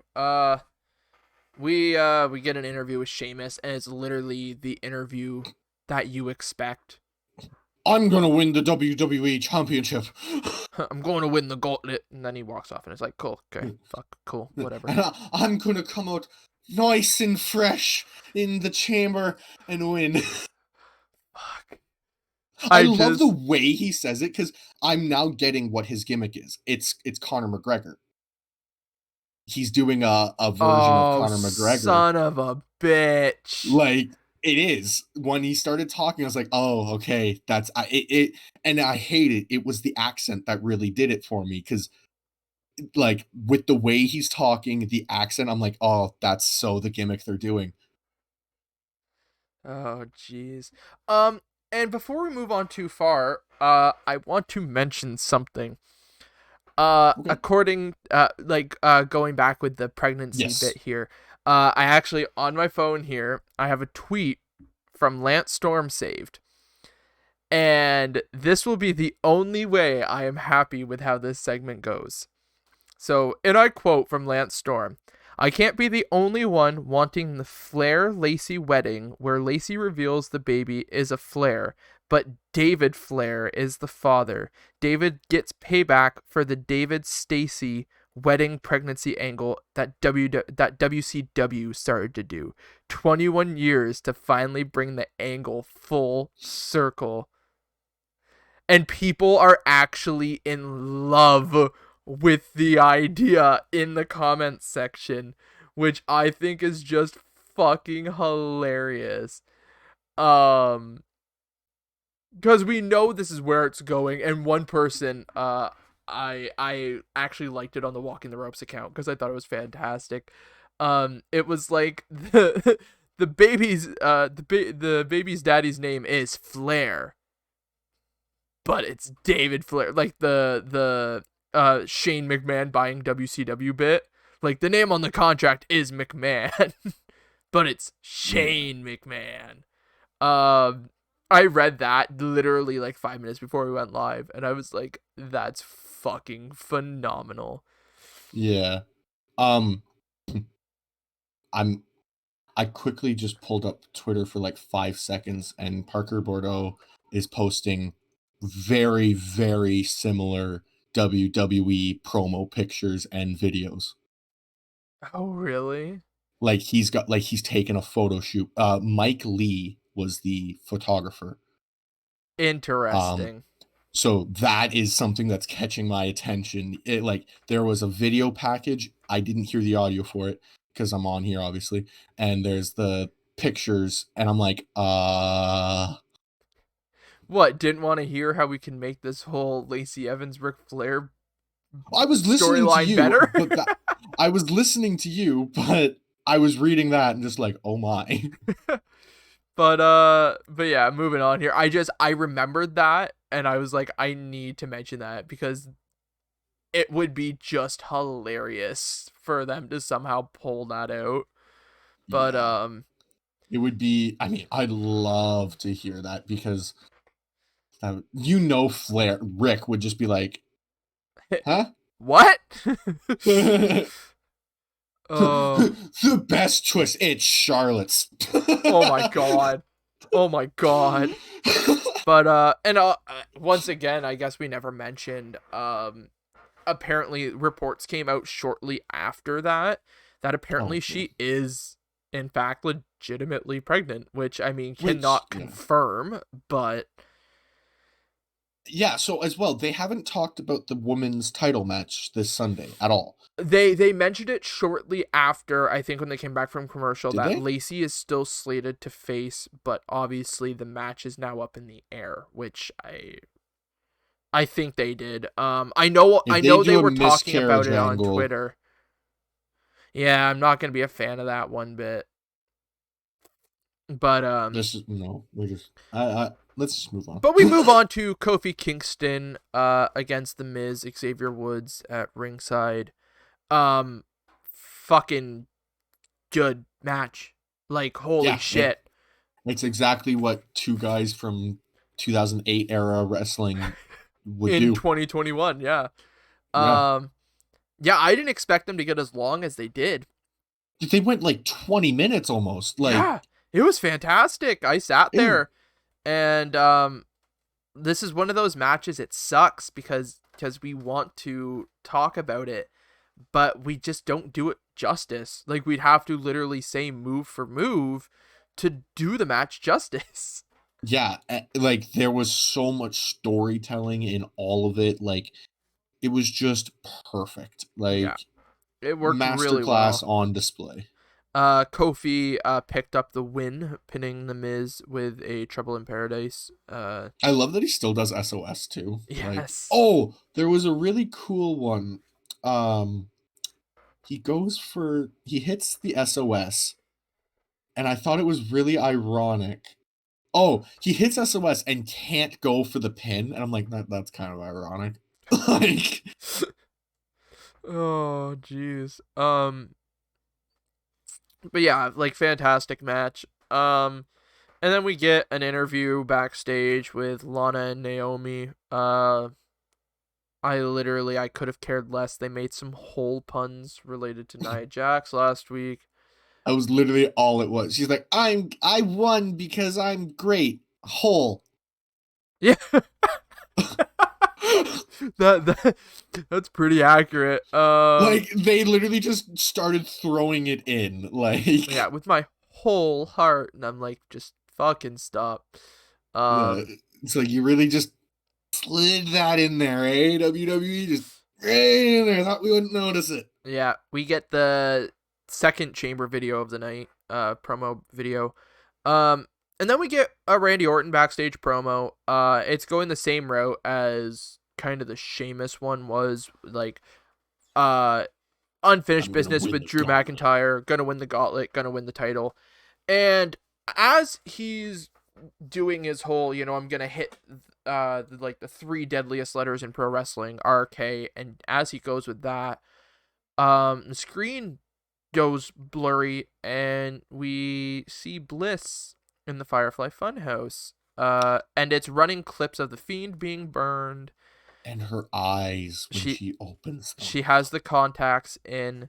She's spreading ashes around, doing the ashes to ashes, dust to dust, and states that he will be reborn in the future. And as the camera pans up, she's in a fucking pentagram. And there's candles obviously at every point, and the candles one by one go out. The room turns red and it ends. And I was sitting there like, give me more. Well, I think this is going to be a different Fiend than the Fiend we've already had. I'm People were bitching on social media, go figure, about the segment. There was people bitching, they're saying they hate everything that's been going on with the Fiend and Bliss and that. And I'm like, okay, fuck you first off. Then there was people being like, I can't believe they're putting this on TV, like, this isn't for kids, blah blah blah blah blah. And I'm like, pro wrestling has never been for kids. I don't give a shit that they've been PG rated for a lot of years. Their demographic is the 18 to, what is that, 18 to 30. 24. 18 to 24, isn't it? I think it's a wider range. Oh, I think it's 18 to 32.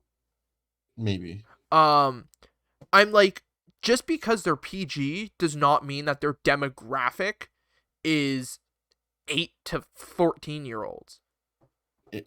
And just because for years Cena pushed 8 to 4-year-olds as the demographic doesn't mean that's the demographic. Like, I'm sorry, I can point out a very specific moment, and if anybody younger is watching this, you probably don't want to listen to this part. I can point out very specifically No Way Out of, it was either '06 or '07. My VHS tape, yeah, that old, my VHS tape literally does not play this segment. It was when Ashley Massaro was on the cover of Playboy, and she came out and she took her top off, and all that was covering was the Playboy bunnies. And she stood there dancing around in the arena at No Way Out. And I'm like, really? You see a pentagram on TV and you're like, this is too much? Hell, let's go back to the Attitude Era, since we've been saying that a lot, and talk about the shit there. I can specifically remember a bikini contest at one of the Royal Rumbles where Mae Young Well, I literally took her top off.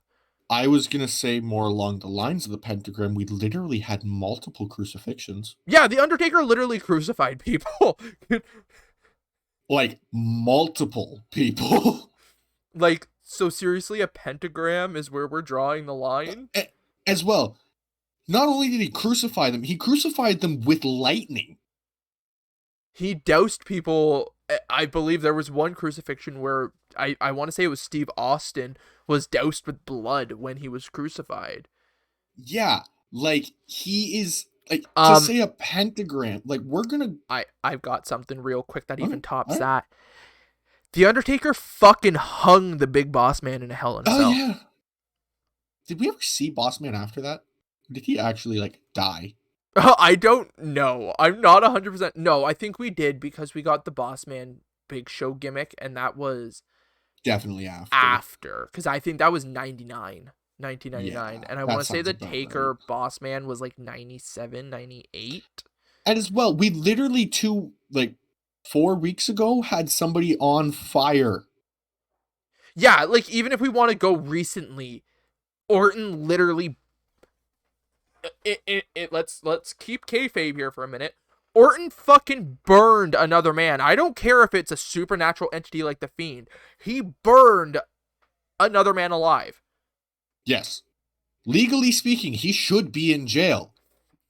So like I don't know. I loved it. I loved every second of this segment. I want more. If people don't, they just honestly, we are WWE, like I guess you could say hecklers. Like we try to find good, but we really always find the bad in WWE. Yeah. But this is one thing that we constantly want to see more of. It's weird because I like a lot of the reality that we're getting in wrestling nowadays because it makes sense with Twitter and that we're so open to it. There's no reason to play as dumb. But this shit, just, I am head over Yeah. heels for all of it. Even before Bliss was involved, I have loved this Fiend character since second one. Literally before we even knew of the Fiend, when we got the Firefly Funhouse Bray Wyatt, I sat there after that segment. I was sitting there with Mitchell, which we know, we've stated it before. He'll probably be on here one day. We were sitting there like, what the fuck did we just watch? And I want more. Well, Because I messaged you going, "What the fuck is this?" Thinking it was going to be turning Bray into like a like baby Mr. face or Rogers. something, yeah. Yeah, because I But didn't catch the undertones at first. yeah, but all I knew after that very first promo was I want to know where this is going because it's fucking Bray Wyatt. And the shit Yeah, he already had done as that swamp cult leader, like I have he been had already hinted at the Fiend, and we didn't even know about it. years before.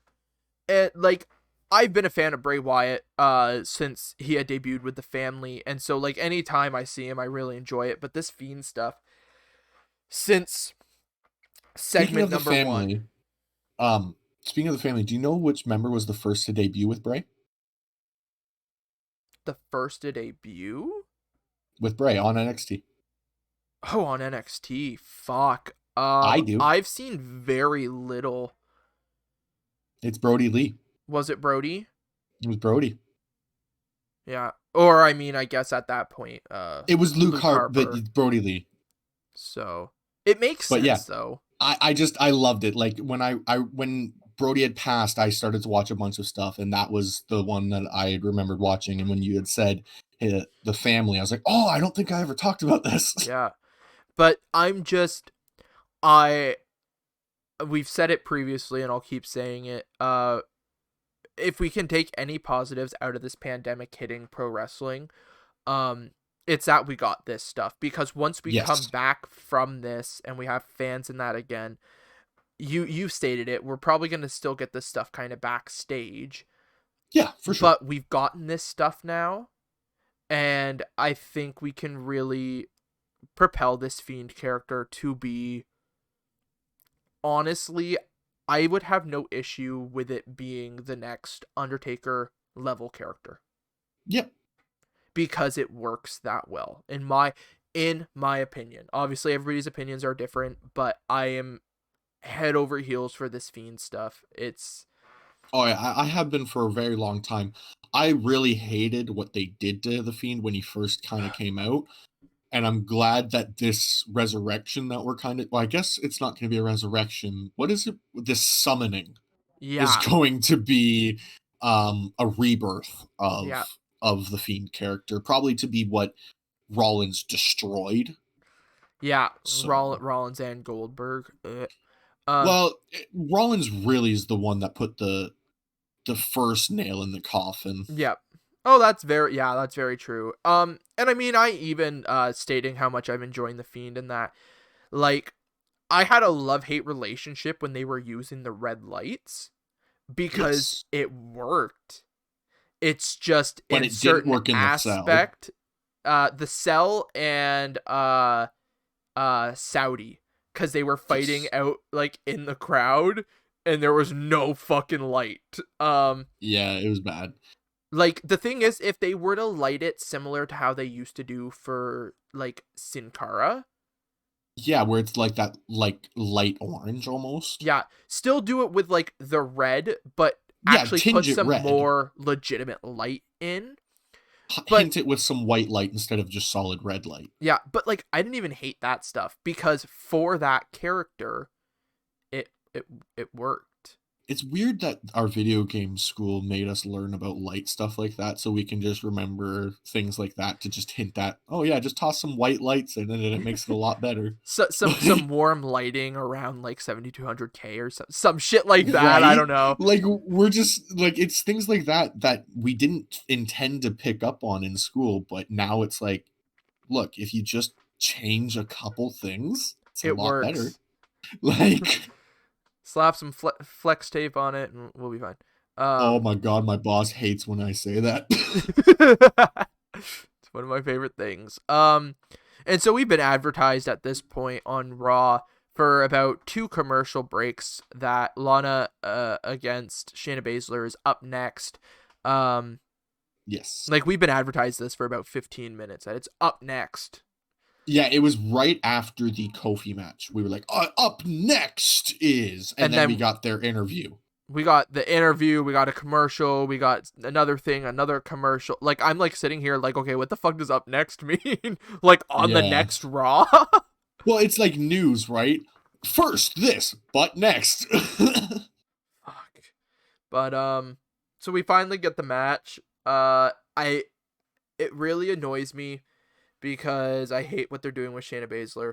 Shayna Baszler in NXT was running through people. She was dominant and she literally had to go 50-50 with Lana. I'm sorry. Like Vince McMahon booking. not to directly disrespect Lana at all. I'm glad she's working hard and trying to make this a thing. I would never discourage anybody, especially somebody wanting to become a wrestler like me. Um but when you look at it as a whole, it's similar to how Asuka went from the Empress of Tomorrow with this undefeated streak to she's losing to Carmella and like, and once again, no disrespect to Carmella, but you look at the challenges she was going up against on the NXT roster, the likes of Shayna Baszler and Ember Moon and people like that. And then you come up to SmackDown, Carmella really at that point hadn't done much and she beat her. Yeah. Like none of it adds up. So for Shayna to go 50-50 in this match with Lana just really pissed me off. I think it's because WWE really looks at SmackDown and Raw as their top brands. And when somebody from NXT comes up, they're like, no, you can't look like you're good. You got to look like you got to still be an up and comer. When in NXT, they're better than the main roster 90% of the time. Like 99% of the time. Fuck it. the only time that I can point out that they've brought somebody in from NXT and immediately been like, this guy is as good as he is, was Balor. Yeah. Which it still pisses me off knowing that they were literally going to build the Raw brand around Finn Balor and then he got injured and all of it went away. I'm so upset. still. But I mean, hey, we got him back in NXT, so we're getting How some good shit. different would WWE be if he didn't dislocate his shoulder? If Totally. Seth didn't do the buckle bomb into the barricade? We would be in a totally different dynamic right now. Yeah. We would probably be talking about 5-time WWE champion Finn Balor. Which I would not have a single issue with. Yeah. I am a huge fucking Finn Balor fan, so but anyways, yeah, Lana ends up tapping out to the Kurabuto clutch from Shayna Baszler. And then we go to Adam Pearce backstage. And Strowman apparently, as I mentioned earlier, is on Raw now, even though he was just on SmackDown like 2 weeks ago. I saw that, but was that during the brand promotional thing? No, Strowman's been on SmackDown, I think. That's what I thought. Like, but the tagline was he was on Raw, and I'm like, right, okay. Like, no, he was on SmackDown because he was going for the Universal Championship. It was him, Roman the Fiend. Yeah. But apparently he's now on Raw. Even his wiki is like, hey, he currently signed to WWE where he performs on the Raw brand. Okay, maybe he went, but yeah, when did... Oh, in the draft in October? Wait, there was a draft, in October? Holy... Hold up! There was a fucking draft in October? He would enter into a feud with Keith Lee. And then he was on the Raw Men's Survivor Series. And then he was suspended for headbutting Pierce, and then he returned on SmackDown. So that was part of the... Hold up! I'm on the pick. He was picked, he was on Raw Night 2, October 12th. So it went Night 1, SmackDown, October 9th. There were 4 rounds. And so that's how, like, Bianca got called up. She was on Raw. What? Oh, what? Now I'm really confused. Like, nobody changed brands. Seth did. That's how Seth's on SmackDown. The Mysterios. Because that moved over. Yes, that's how the Mysterios are there. Miz and Morrison are on Raw now because of this. Same with... Oh, that's how big the New Day split up. Right!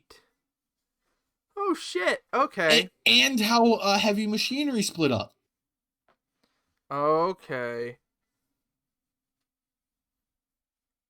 I'm amazed they didn't split up Street Profits in that.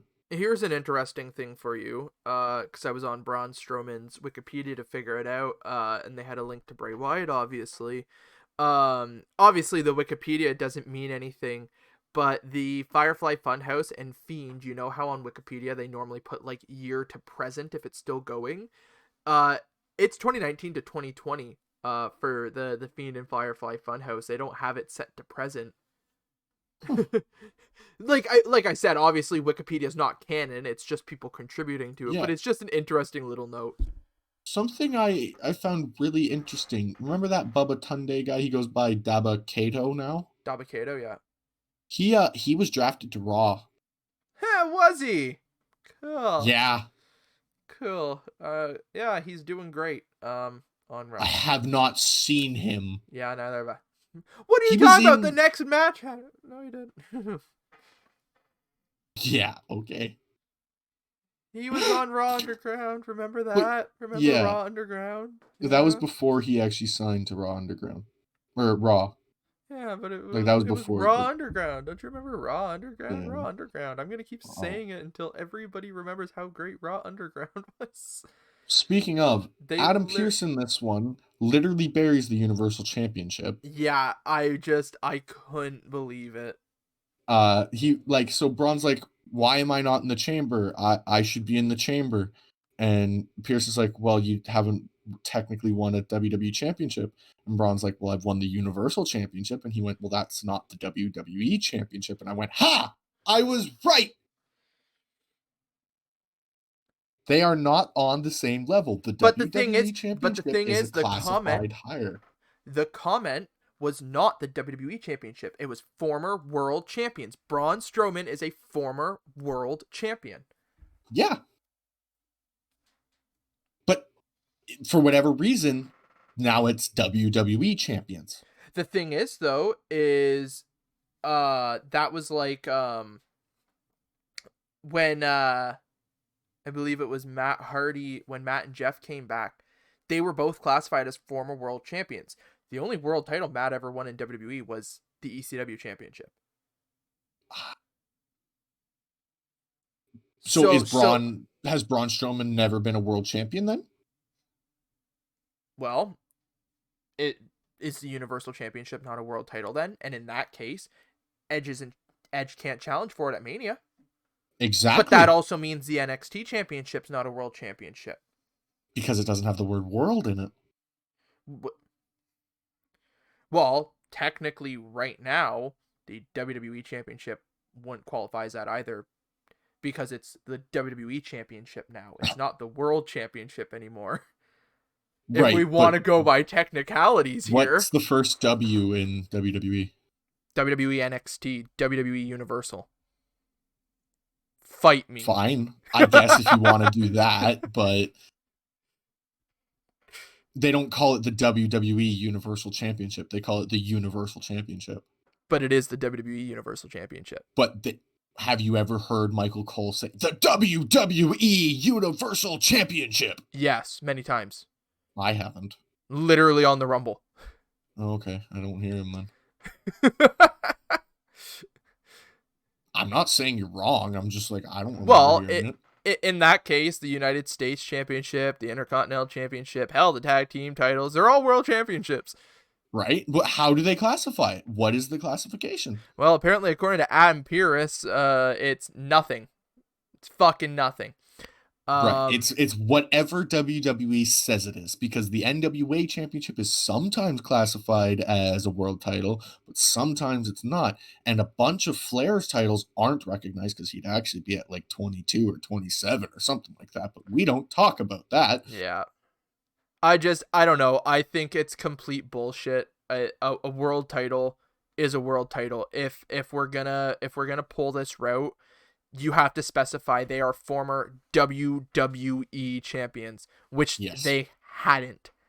Even they didn't. After they said this former point, world champions. Even after this point during the gauntlet, it was former world champions, and I'm like, the Universal title is the opposite side's world title. But it's clearly not classified as a world championship. Kevin Owens cannot challenge in this Elimination Chamber match because he's never been a world champion. Yeah, well, you can kiss my ass on that one. I don't know. It pisses me off. It pisses me off because the thing is, if any other company were to do this, people would have been pissed off, but WWE got away with it for no reason. Yeah, WWE gets away with it because everybody's like, oh, the Universal title's new. Okay, well then in my opinion, at this point, if this is how we're going to run this shit, the AEW World Championship's not a world championship. There's been 3 holders of it, it's not a world title. Just because you call it the world title, doesn't make it the world title at that. People could say, I guess that's the same about the TNA Championship and stuff like that too, right? Like, it is retarded. If you classify them as, if the Royal Rumble winner can challenge any world champion, and the Universal Championship is in that option. The NXT Championship is in that option.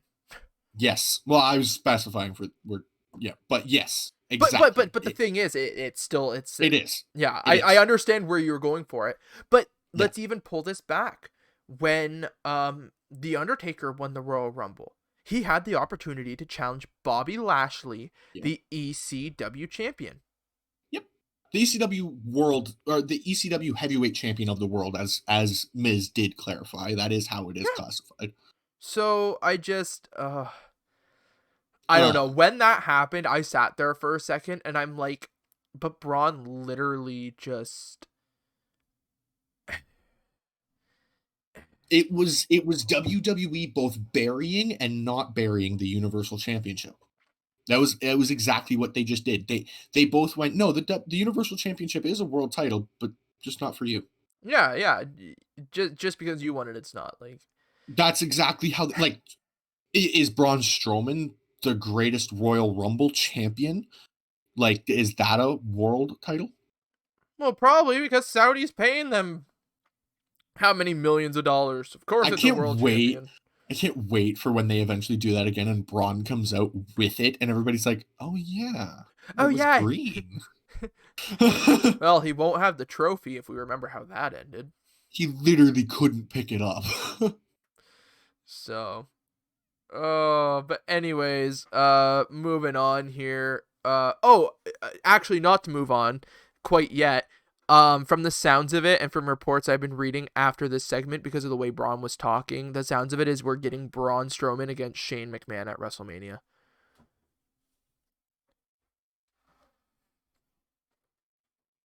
Okay, you're gonna have to do the rest of the show. Okay, so but yeah, that's for you there. I don't know how you feel about, well, actually, from the way you just reacted, I think I know how you feel about that. So but we end up having AJ Styles come out, and we're getting ready to start the gauntlet match. AJ cuts a promo about Kofi trying to do Kofi Mania again, or Kofi Mania 2 or whatever. Um I and like how state they can't decide if they want to do 2.0 or 2 for things. Yeah. Like, it's Um hilarious. and he says that Joseph A. Park, I think it was, Joseph A. Park. which is hilarious because you Oh, totally that know what popped that. me. Like, Yeah. Well, and he puts so much enunciation on the A that, like, if you know who Joseph Park is, it's like Joseph A. Park. What's that A stand for? For those Anthony. who don't know who we're talking about, Anthony. obviously, sure. It's For those who don't know who Joseph Park is, that's Abyss. from TNA. Yeah. Yeah.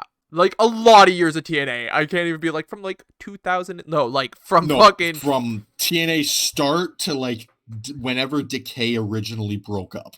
like yeah. Um One of the best competitors in TNA history. And I'm pissed that WWE won't put him in the ring. I'm so mad. But yeah, Joseph A. Park and Omos crunched the numbers, and apparently AJ can't lose. And you Even know what the reference there was, right? I The feel Steiner like promo. right. Fuck. I'm sitting there and I'm like, really? We're throwing both Joseph A. Park and Steiner into one The promo. 33.3% chance. I was 33 waiting for and that two match to start. thirds. Like, I was waiting for it. But Kofi and Xavier come out and we start the gauntlet match. Obviously with Kofi and AJ Styles. And I liked that Kofi was selling the figure 4 from The Miz. Yes. It just He shows how wasn't, good Kofi is. yeah, he wasn't like limping a lot, but it was bothering him. Like, Yeah. And I mean AJ specifically targeting it. It just shows yeah. how good they are. At one point on the outside, Xavier is on the announce table playing. Are they still calling it whatever the name was? I don't remember what they were calling it. Um, I don't know if they are. It's definitely not the original one because that one was gold yeah. or brass, I guess. So, but anyways, Yeah. he's playing and Omos comes up, fucking grabs a hold of him, walks around for a minute, and just kills Xavier Woods, I guess. Yeah, so kayfabe wise, that was concrete, but we know there was probably a pretty hefty crash pad there. Oh my god, Xavier landed. It was like, I'll just lay here for a bit. This is comfy. Yeah, like exactly right. Like, but kayfabe, that was concrete. Yeah, from that high. Ow. Yeah, but Omos gets kicked out, and Match keeps going. Styles The one thing I eliminates. didn't like about Kofi is he's standing like this, checking on Woods, so he can get chop blocked. Like Yeah. he's got his arms up like this, and Kofi or Woods is on the other side of the barricade, and Kofi's a good 2 feet off the barricade. One of my favorite things, you can watch Samoa Joe turn because obviously Xavier landed, rolled off the crash pad, and just started crawling away. You can literally Yeah, see Joe watch Xavier over the barricade. If you pay really close attention, I was like, "Fuck's sakes!" great. But yeah, Styles eliminates Kofi Kingston after a phenomenal forearm. Um, and Drew McIntyre comes out next, and literally the second Drew came out, I knew where this was going. Yeah. Uh, so yeah, I don't know if you got any comments about Drew and AJ. Uh, I don't know if this is a match that has happened before in other companies, but I feel like it has. Probably in Um, TNA. Was AJ yeah. around when Galloway was there? No, I don't think he was. I think he was in WWE at the time. WWE or New Japan, Yeah. one or the other. But so that's why. But it was a very good match. Like they went for probably a good 15 minutes. So Style Yeah, went. like me saying I knew where Yeah. the match was going is no disrespect to what these Oh two put no, on. These two did no, great. and exactly. And I mean, when Styles, so Styles locks in the calf crusher a couple times on Drew, and it almost looks like Drew's gonna tap because the way WWE's been booking with submissions lately. We just And had to say then something, and they were like, "You want submissions? Here's submissions." well, exactly right. Like, but then Styles goes for the phenomenal forearm, uh, and then just Drew kind of ducks it and then hits the claymore, and Styles goes to sleep. That's AJ. AJ's out. And next, to enter the match, Jeff Hardy. And I thought he was going to get claymored and pinned. That's Same, what I thought was going to happen. same. And But that's not a shot on Jeff. That's a shot at WWE. yeah, but we get You're wrong. a pretty decent showing between these two again. And Uh, that actually surprises me because it makes Jeff look like a proper competitor again. which he And needs like, to. yeah, he'll actually maybe be a proper challenger in the Elimination Chamber, not just look like the guy who's going to eat a couple pins. That's my biggest issue with doing the gauntlet matches before the chamber. Like I don't hate it, but the fact that Jeff Hardy came out fresh against Drew, who already went through a match, and then obviously Drew beats Jeff. What does that do for Jeff? He It couldn't doesn't beat do a a lot. worn out McIntyre, so what makes me think he can win the chamber? I guess depending on if maybe he's the second to last guy.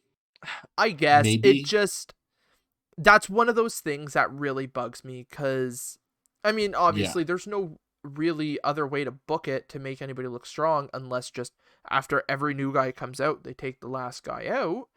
But it was just that was my biggest thing was I'm like they gave Jeff a good showing, but as I literally just stated, Jeff was the fresh competitor and couldn't get it done. Yeah. And that's also a testament to the champion, but Yes, it is, but it it just also makes Jeff not look very good. leading up to like a chamber match. Yeah. Yes. Um, and then Orton comes out, which was very obvious. We knew we were getting Drew and Sheamus at the end.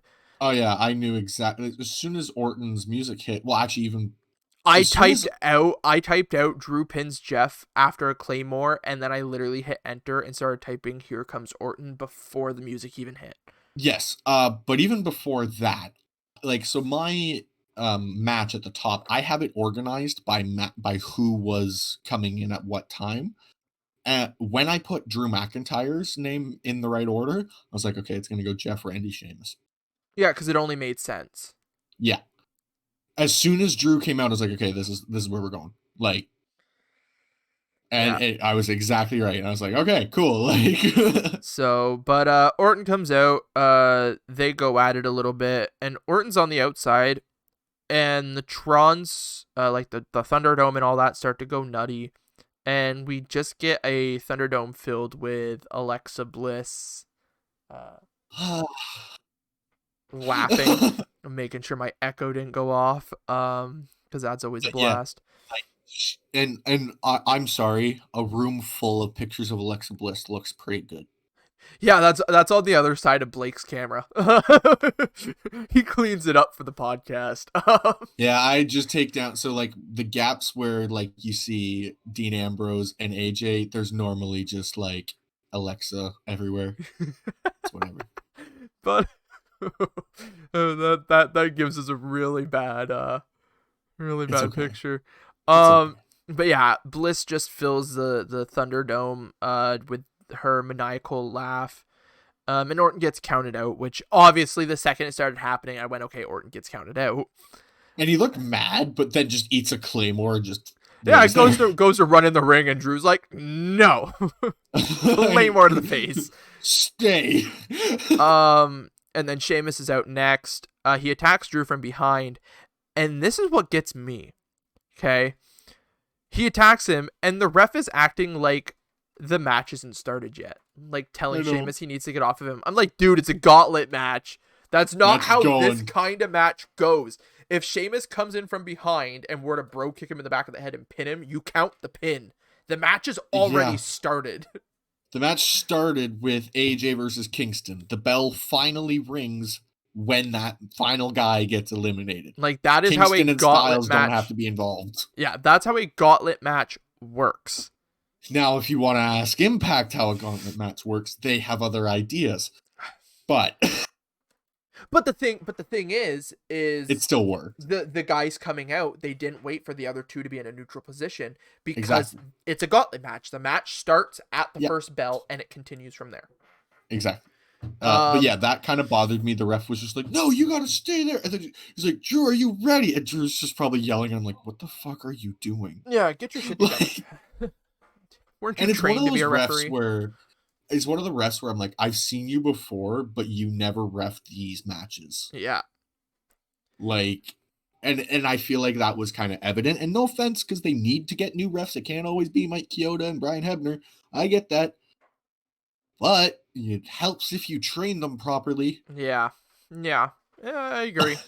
But obviously Sheamus very evidently bro kicks Drew for the win. I literally have on my thing, it's predictable that was the outcome. If you thought any other way, I just didn't know how they were gonna do it to make Drew not look weak. But then I was like, no, he just went through three other guys, so yeah, it's good. yeah, and we were supposed to get Sheamus and Drew, so we're gonna put Sheamus over to make Sheamus look strong going into the chamber, and then Drew And will look like an yeah, even bigger monster, technically in a sense, of a wrestler when he wins the chamber. well, yeah, and then Sheamus furthers this by hopping on the mic and goes, "I just pinned the WWE champion, and I'm the I'm odds the." on, yeah, I'm I the love the odds on way his favorite. accent makes it sound. The odds-on favorite. Yep, and he says he'll become champ, and that was the show. Um, yeah, so I guess we'll move on here to our show rating for it. Yeah, What did you give this week's Raw? I gave it a 3.25. It was a pretty good show. You were generous well, I shouldn't say that. Mine's not like it's way below yours. I was gonna give it a 3, and then I looked at my other ratings because I've been keeping track, as we both Yeah, for know. sure. So we can look back, and I looked at my previous weeks that I gave a 3, and I kind of went back and looked at some of the results, and I was like, this show was not as good as the ones I gave 3s to. For So I gave sure. it a 2.75, just under, because it wasn't a bad show at all. Um, but it was really sad that this final match, hour long, just was predictable. For sure. And stuff like that. I think there was a lot of story elements that I enjoyed more so than the matches themselves. Like the Bliss stuff that we got and all Yep, that. And I think that's more or less where I'm bumping it up that bit further. that's fair. I wanted to give it a lot more because having Bliss again, but I'm just so mad that we're getting so little. I'm holding a grudge. Fair, Easy as that. yeah, but we can't just get 30 minutes of Bliss every night. I'd love I to, was gonna but say, would you complain? no, because could you imagine her just sitting, even if she's just sitting cross-legged talking on the mic in the middle of the ring? Like, I love this. Like, that's the thing. I wouldn't mind. Like, we bitch and complain about SmackDown being the Roman show. If Raw was like the Fiend and Bliss show, I'd be happy as shit because I enjoy those characters. There's a difference. When the character works, it works well. When the character does not work, you get Roman Reigns. Yeah, but at the same time, there's a lot of people who apparently are thinking that it's working great and thought SmackDown was good. I So, mean, yeah, but the thing is people are wrong. Like, wow, that was very blunt. Anybody who's listening that thinks SmackDown was good, Blake says you're wrong. all joking, but kind of serious. Well, along with our ratings, the Twitter polls we run after the shows on our Twitter at Walking the Ropes, 20% of the voters thought it was a good show, and then 40% thought it was a waste of time, and the other 40% are sitting on the fence, Fair. which seems pretty accurate in comparison to even how we rated it a little bit. Yeah, like we weren't saying it's a like my 3.25 I look at as kind of like your middle ground show, honestly, Yeah, because it was a decent show, but by no means was it like, am I gonna praise it for weeks on end? Where yeah, I I'm gonna think we've like given praise Vengeance one. Day. Yeah, like I think we gave a 1 to 1 SmackDown. Last week's. Excuse Yeah. me. And it's really going to be a rarity, I hope, because I don't want to shit on shows because I really just like to watch wrestling. Well, it's the So only I show to will try even to get dig the good out. it's the only show to even get in the one range. Yeah. Because beyond that, the lowest we have given has been a 2. A 2 even? A 2 even. Right. Um and that's the lowest besides the one from SmackDown. Yeah, and We it went haven't from a given 2 even to a 1 even, and it was in a 0.75 for a little bit. yeah, I was a little nice at the end of that show. I was like, okay, you guys gave back the 2.5 that I took away. Fine. Yeah. Like, Uh or yeah, the 0.25. I said 2.5, whatever. Fuck off. I didn't say anything. No, my brain said it. I was talking to um my own head. so moving on here from ratings, match of the night from Raw. What'd you give? I gave it to The Miz and Kofi Kingston. I did as well. Um Yeah. Because the thing is the main event, sadly, like the matches within the main event, a lot of them were really good, really solid. Yep. Um, but But predictable. I have to rate, if we're going match of the night, I'd have to give it to the Gauntlet match as a whole, which I For can't. sure. I can't. Yeah, exactly. We Because can't take out certain segments of the Gauntlet match because they were the match. yeah, it was the Gauntlet match. It was not, Kofi Kingston versus AJ Styles. If it was just Kofi versus AJ, sure, but it wasn't. It was the And I mean, Gauntlet if match. there was nothing else good on this match or on this card tonight It or would last night, have I been guess, it would have been the I would Gauntlet. have honestly, I would have picked apart the Gauntlet and picked out certain matches from the Gauntlet, honestly. If there wasn't like because the way the Gauntlet worked, like we said, Jeff looking the way he did, as much as it makes sense for story wise, is stupid for Jeff's character. It sucked. It sucked on Jeff's behalf for the people who look at it the way we do. Because now Yeah. we go into the Chamber Sunday going, well, if we end up having Drew and Jeff, I can't believe Jeff wins.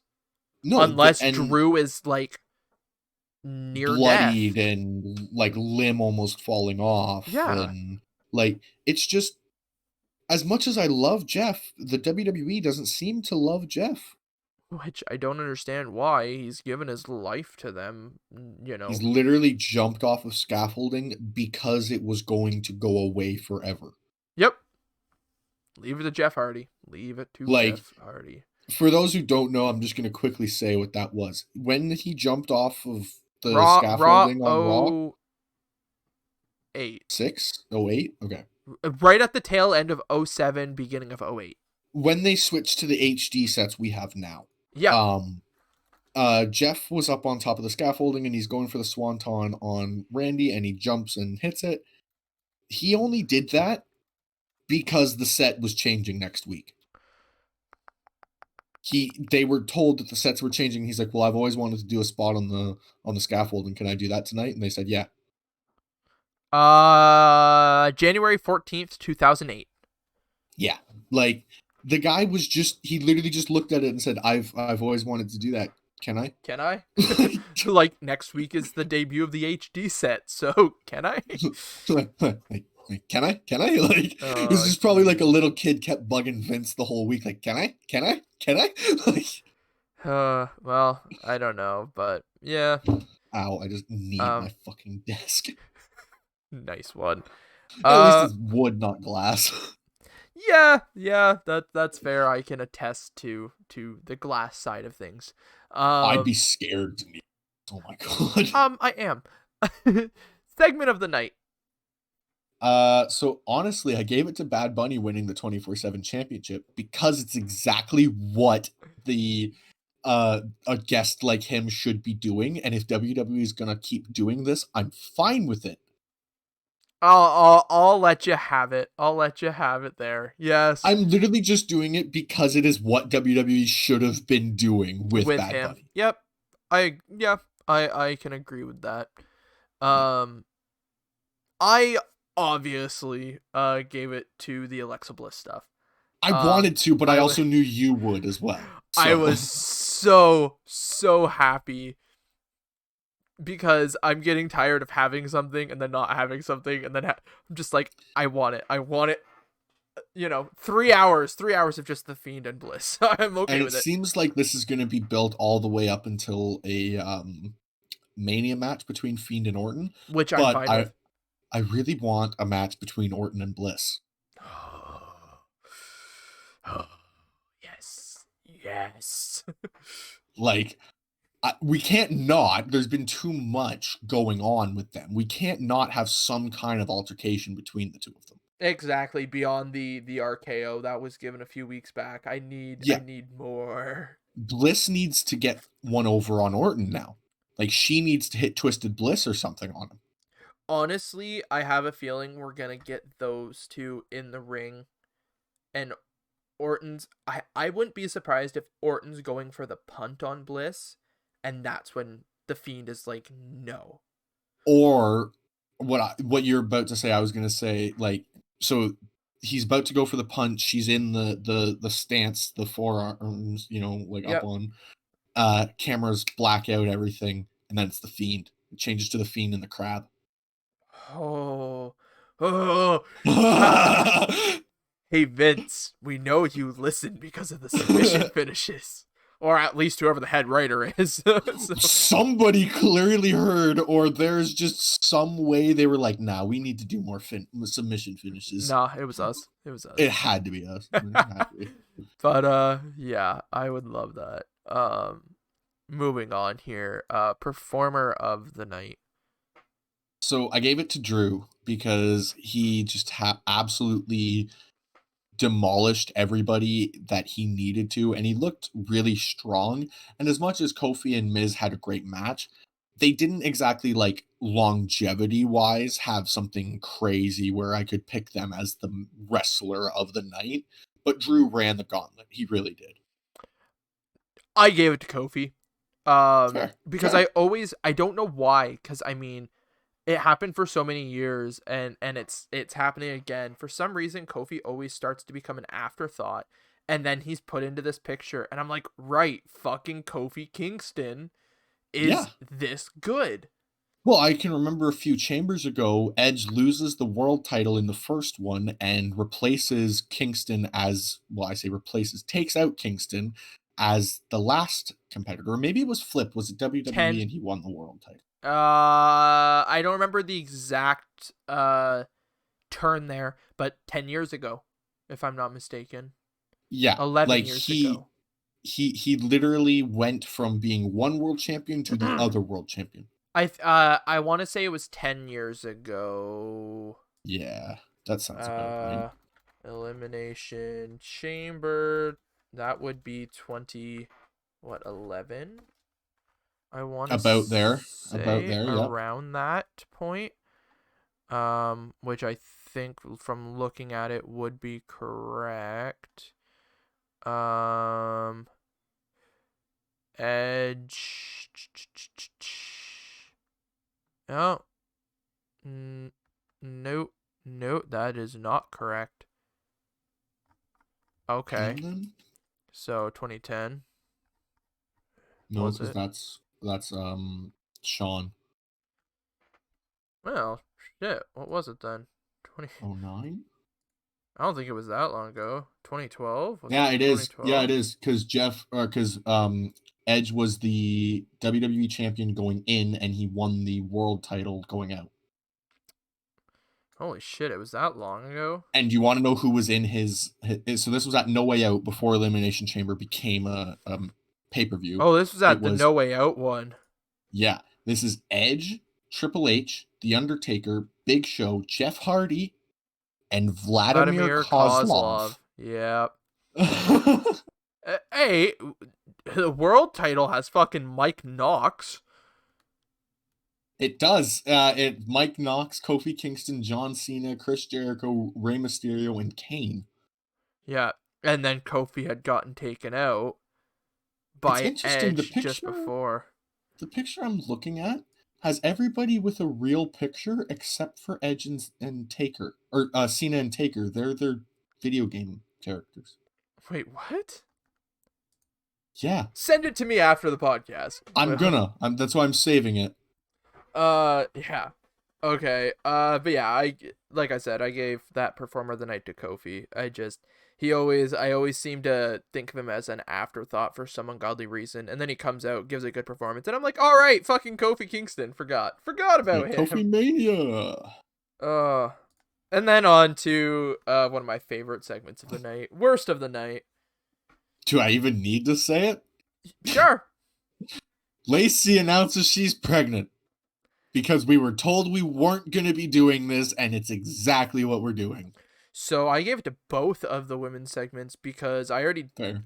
already aired my grievances with Shayna Baszler having to go 50-50 with Lana, and I already gave my reasoning, so don't fight me on it, anybody.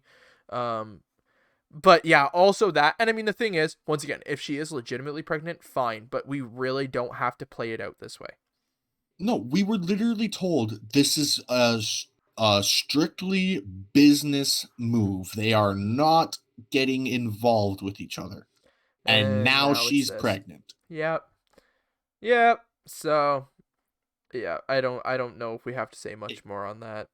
We really don't, because it's WWE doing classic WWE where they're just like, ha, fuck you. Yep. So, final segment here.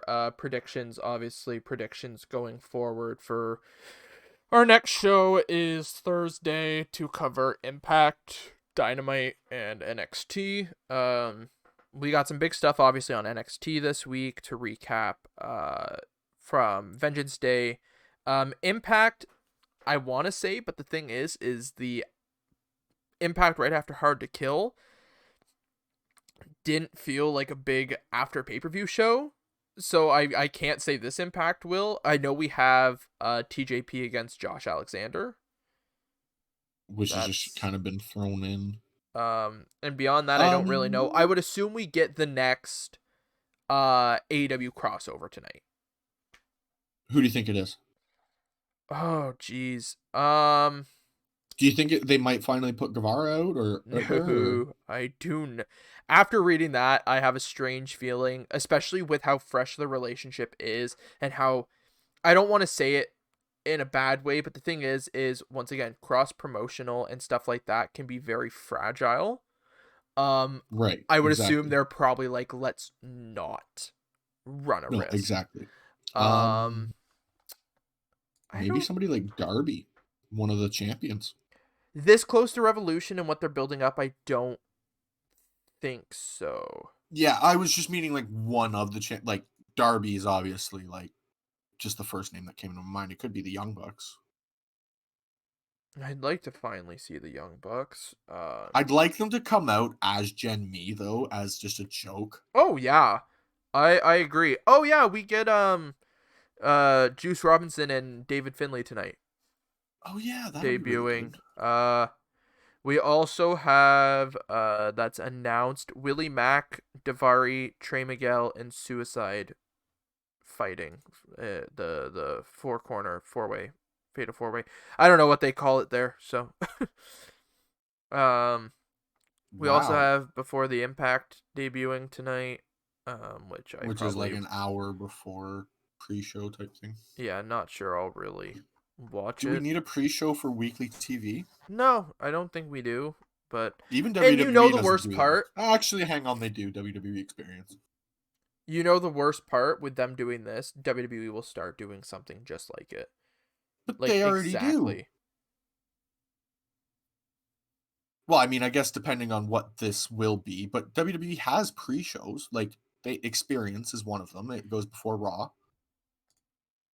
Or it used to, years ago. I I don't was think gonna WWE say does Experience anymore. hasn't run in like 10 years, I think. Really? Because I thought, like, the dude that hosts it, like, still fucking talks about it. Maybe they changed the name of it. I don't. They use, like, they also had, like, Well, according to this, the final episode date of Experience was September 2005. huh. Um, but it continued. Uh, then it continued to run for international markets until apparently it ran up until last year. Yeah, so that's definitely the one I was thinking of. I was like, there's no way I was not just going insane. Yeah, but what they're doing is very different from Experience because Experience was Yeah, literally just a recap. I think they're yeah. even having a match on, Okay. which I I don't. wasn't sure what it was gonna be, right? But yeah, my only thought was like, well, the only thing I can think of for WWE would be Experience, Yeah, I fucking which I forgot. didn't realize it finished. But Yeah, last year Kathy Kelly was the last host. yeah, Kathy Kelly, I remember her, Yeah, and there was one that works with Anthony Corelli now, or Sorelli, however you say it. Anthony Corelli. I can't remember his name now. He used to host Experience. The I'm I not think even sure who you're uh, referencing because I know. they're on a show together. Anthony has a Are you show. talking the it used to be called Right After Wrestling, Aftermath. Anthony, Jimmy Corderas, Yes! and Aftermath was the one I was trying to figure out what that one can't even was. think. Uh no, he never did, I from thought my he did knowledge. Experience at one point. It was, yeah, like Josh Matthews did it, Todd Grisham, Matt Stryker, Renee Young, Kyle Edwards at oh my god. I know exactly who he was on Aftermath. I know who you're talking. But I don't think Corelli was on it at that No, time. I know Corelli wasn't, but Uh I know Corelli didn't do Experience, but I couldn't remember. This is the guy I was talking about. yeah, that Kyle Edwards. Arda Ocal. Arda Ocal, yes. Okay, yeah. I was so happy when he got hired, just like when Renee was, because I mean they were on the Score.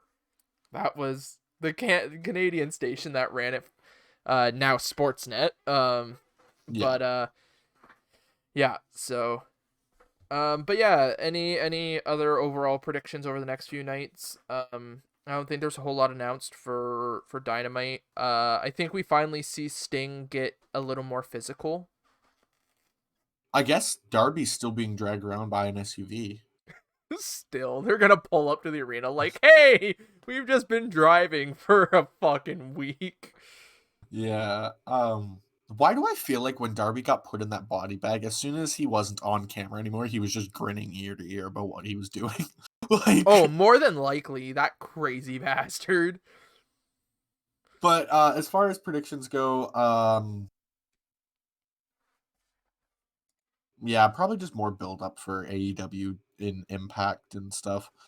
Really nothing probably overly crazy this week in wrestling, just more story building on stuff. Maybe we'll see Taya sometime this week, hopefully, but we've been talking about that for like 2 months now almost, it seems like. So Well, according to the reports of her signing with WWE. The thing is, they're not announcing that class until next week, from what I heard. So it could be next Wednesday that we finally officially see her.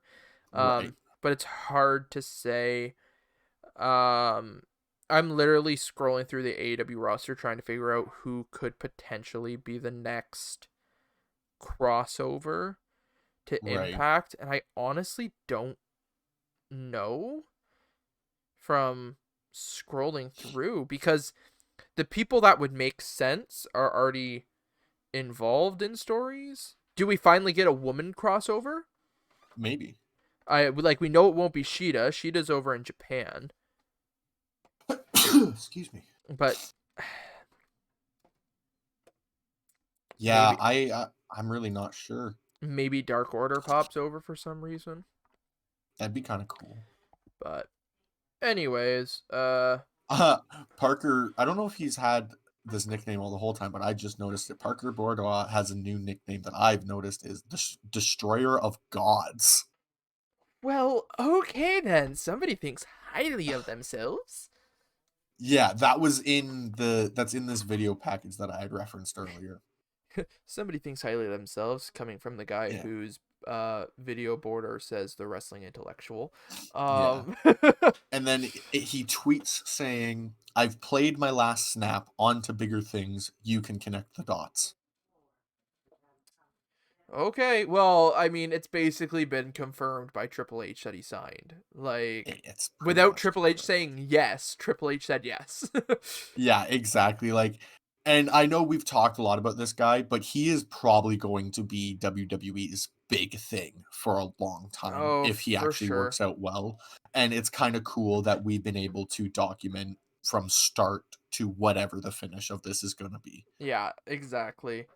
So, but anyways, yeah, you got anything else to add there, my guy? Um, no, just follow us on Twitter and stuff, and help keep us up to date on the news because similar to with the Parker stuff and even just the Dark Order, they post on Twitter all the time. Like we don't see all the tweets that come out and all the news that happens for wrestling. So if you guys sending us your information or of the information helps us make our news segments a little better and overall makes the show better. So Uh, yeah, and before we go, you mentioned the Dark Order. I literally want to mention this for like 30 seconds. Uh, Back when the Dark Order first started up and they had the website accepting applications, I applied. I know you applied just for the fun of it. And we got emails yesterday getting accepted in, obviously to go with storyline, because it was five who sent yes. out the emails, kayfabe wise there. Trying to find Adam Page's email, which is obviously going along with being the elite from this past week, Yeah. but yeah, just a fun little note there. But yeah, as you said, keep us up to date, and as well, you can go on our link tree to find everything walking the ropes from our social medias, where we post polls after shows and let you know when we're going live. You can find ways to support us, such as Redbubble and Buy Me a Coffee, and you can find literally every podcasting platform that we know of that we're on through there. If there is a podcast platform that you listen on that we are not available on, tweet us at Walking the Ropes, and let us know, and we will try our absolute best to get on there if we're not on there yet. Absolutely. But yeah, and you can also catch the video VODs of the live streams on our YouTube shortly after we air, just like the audio versions. But with that Yep. being said, I think that's about it. We go live next Thursday at, should be 11, but obviously follow More than our likely, yep. Twitter just for that, just in case. But with that Yeah. being said, thank you everybody for watching, listening, and everything in between, and we will see you on the next cast. See ya.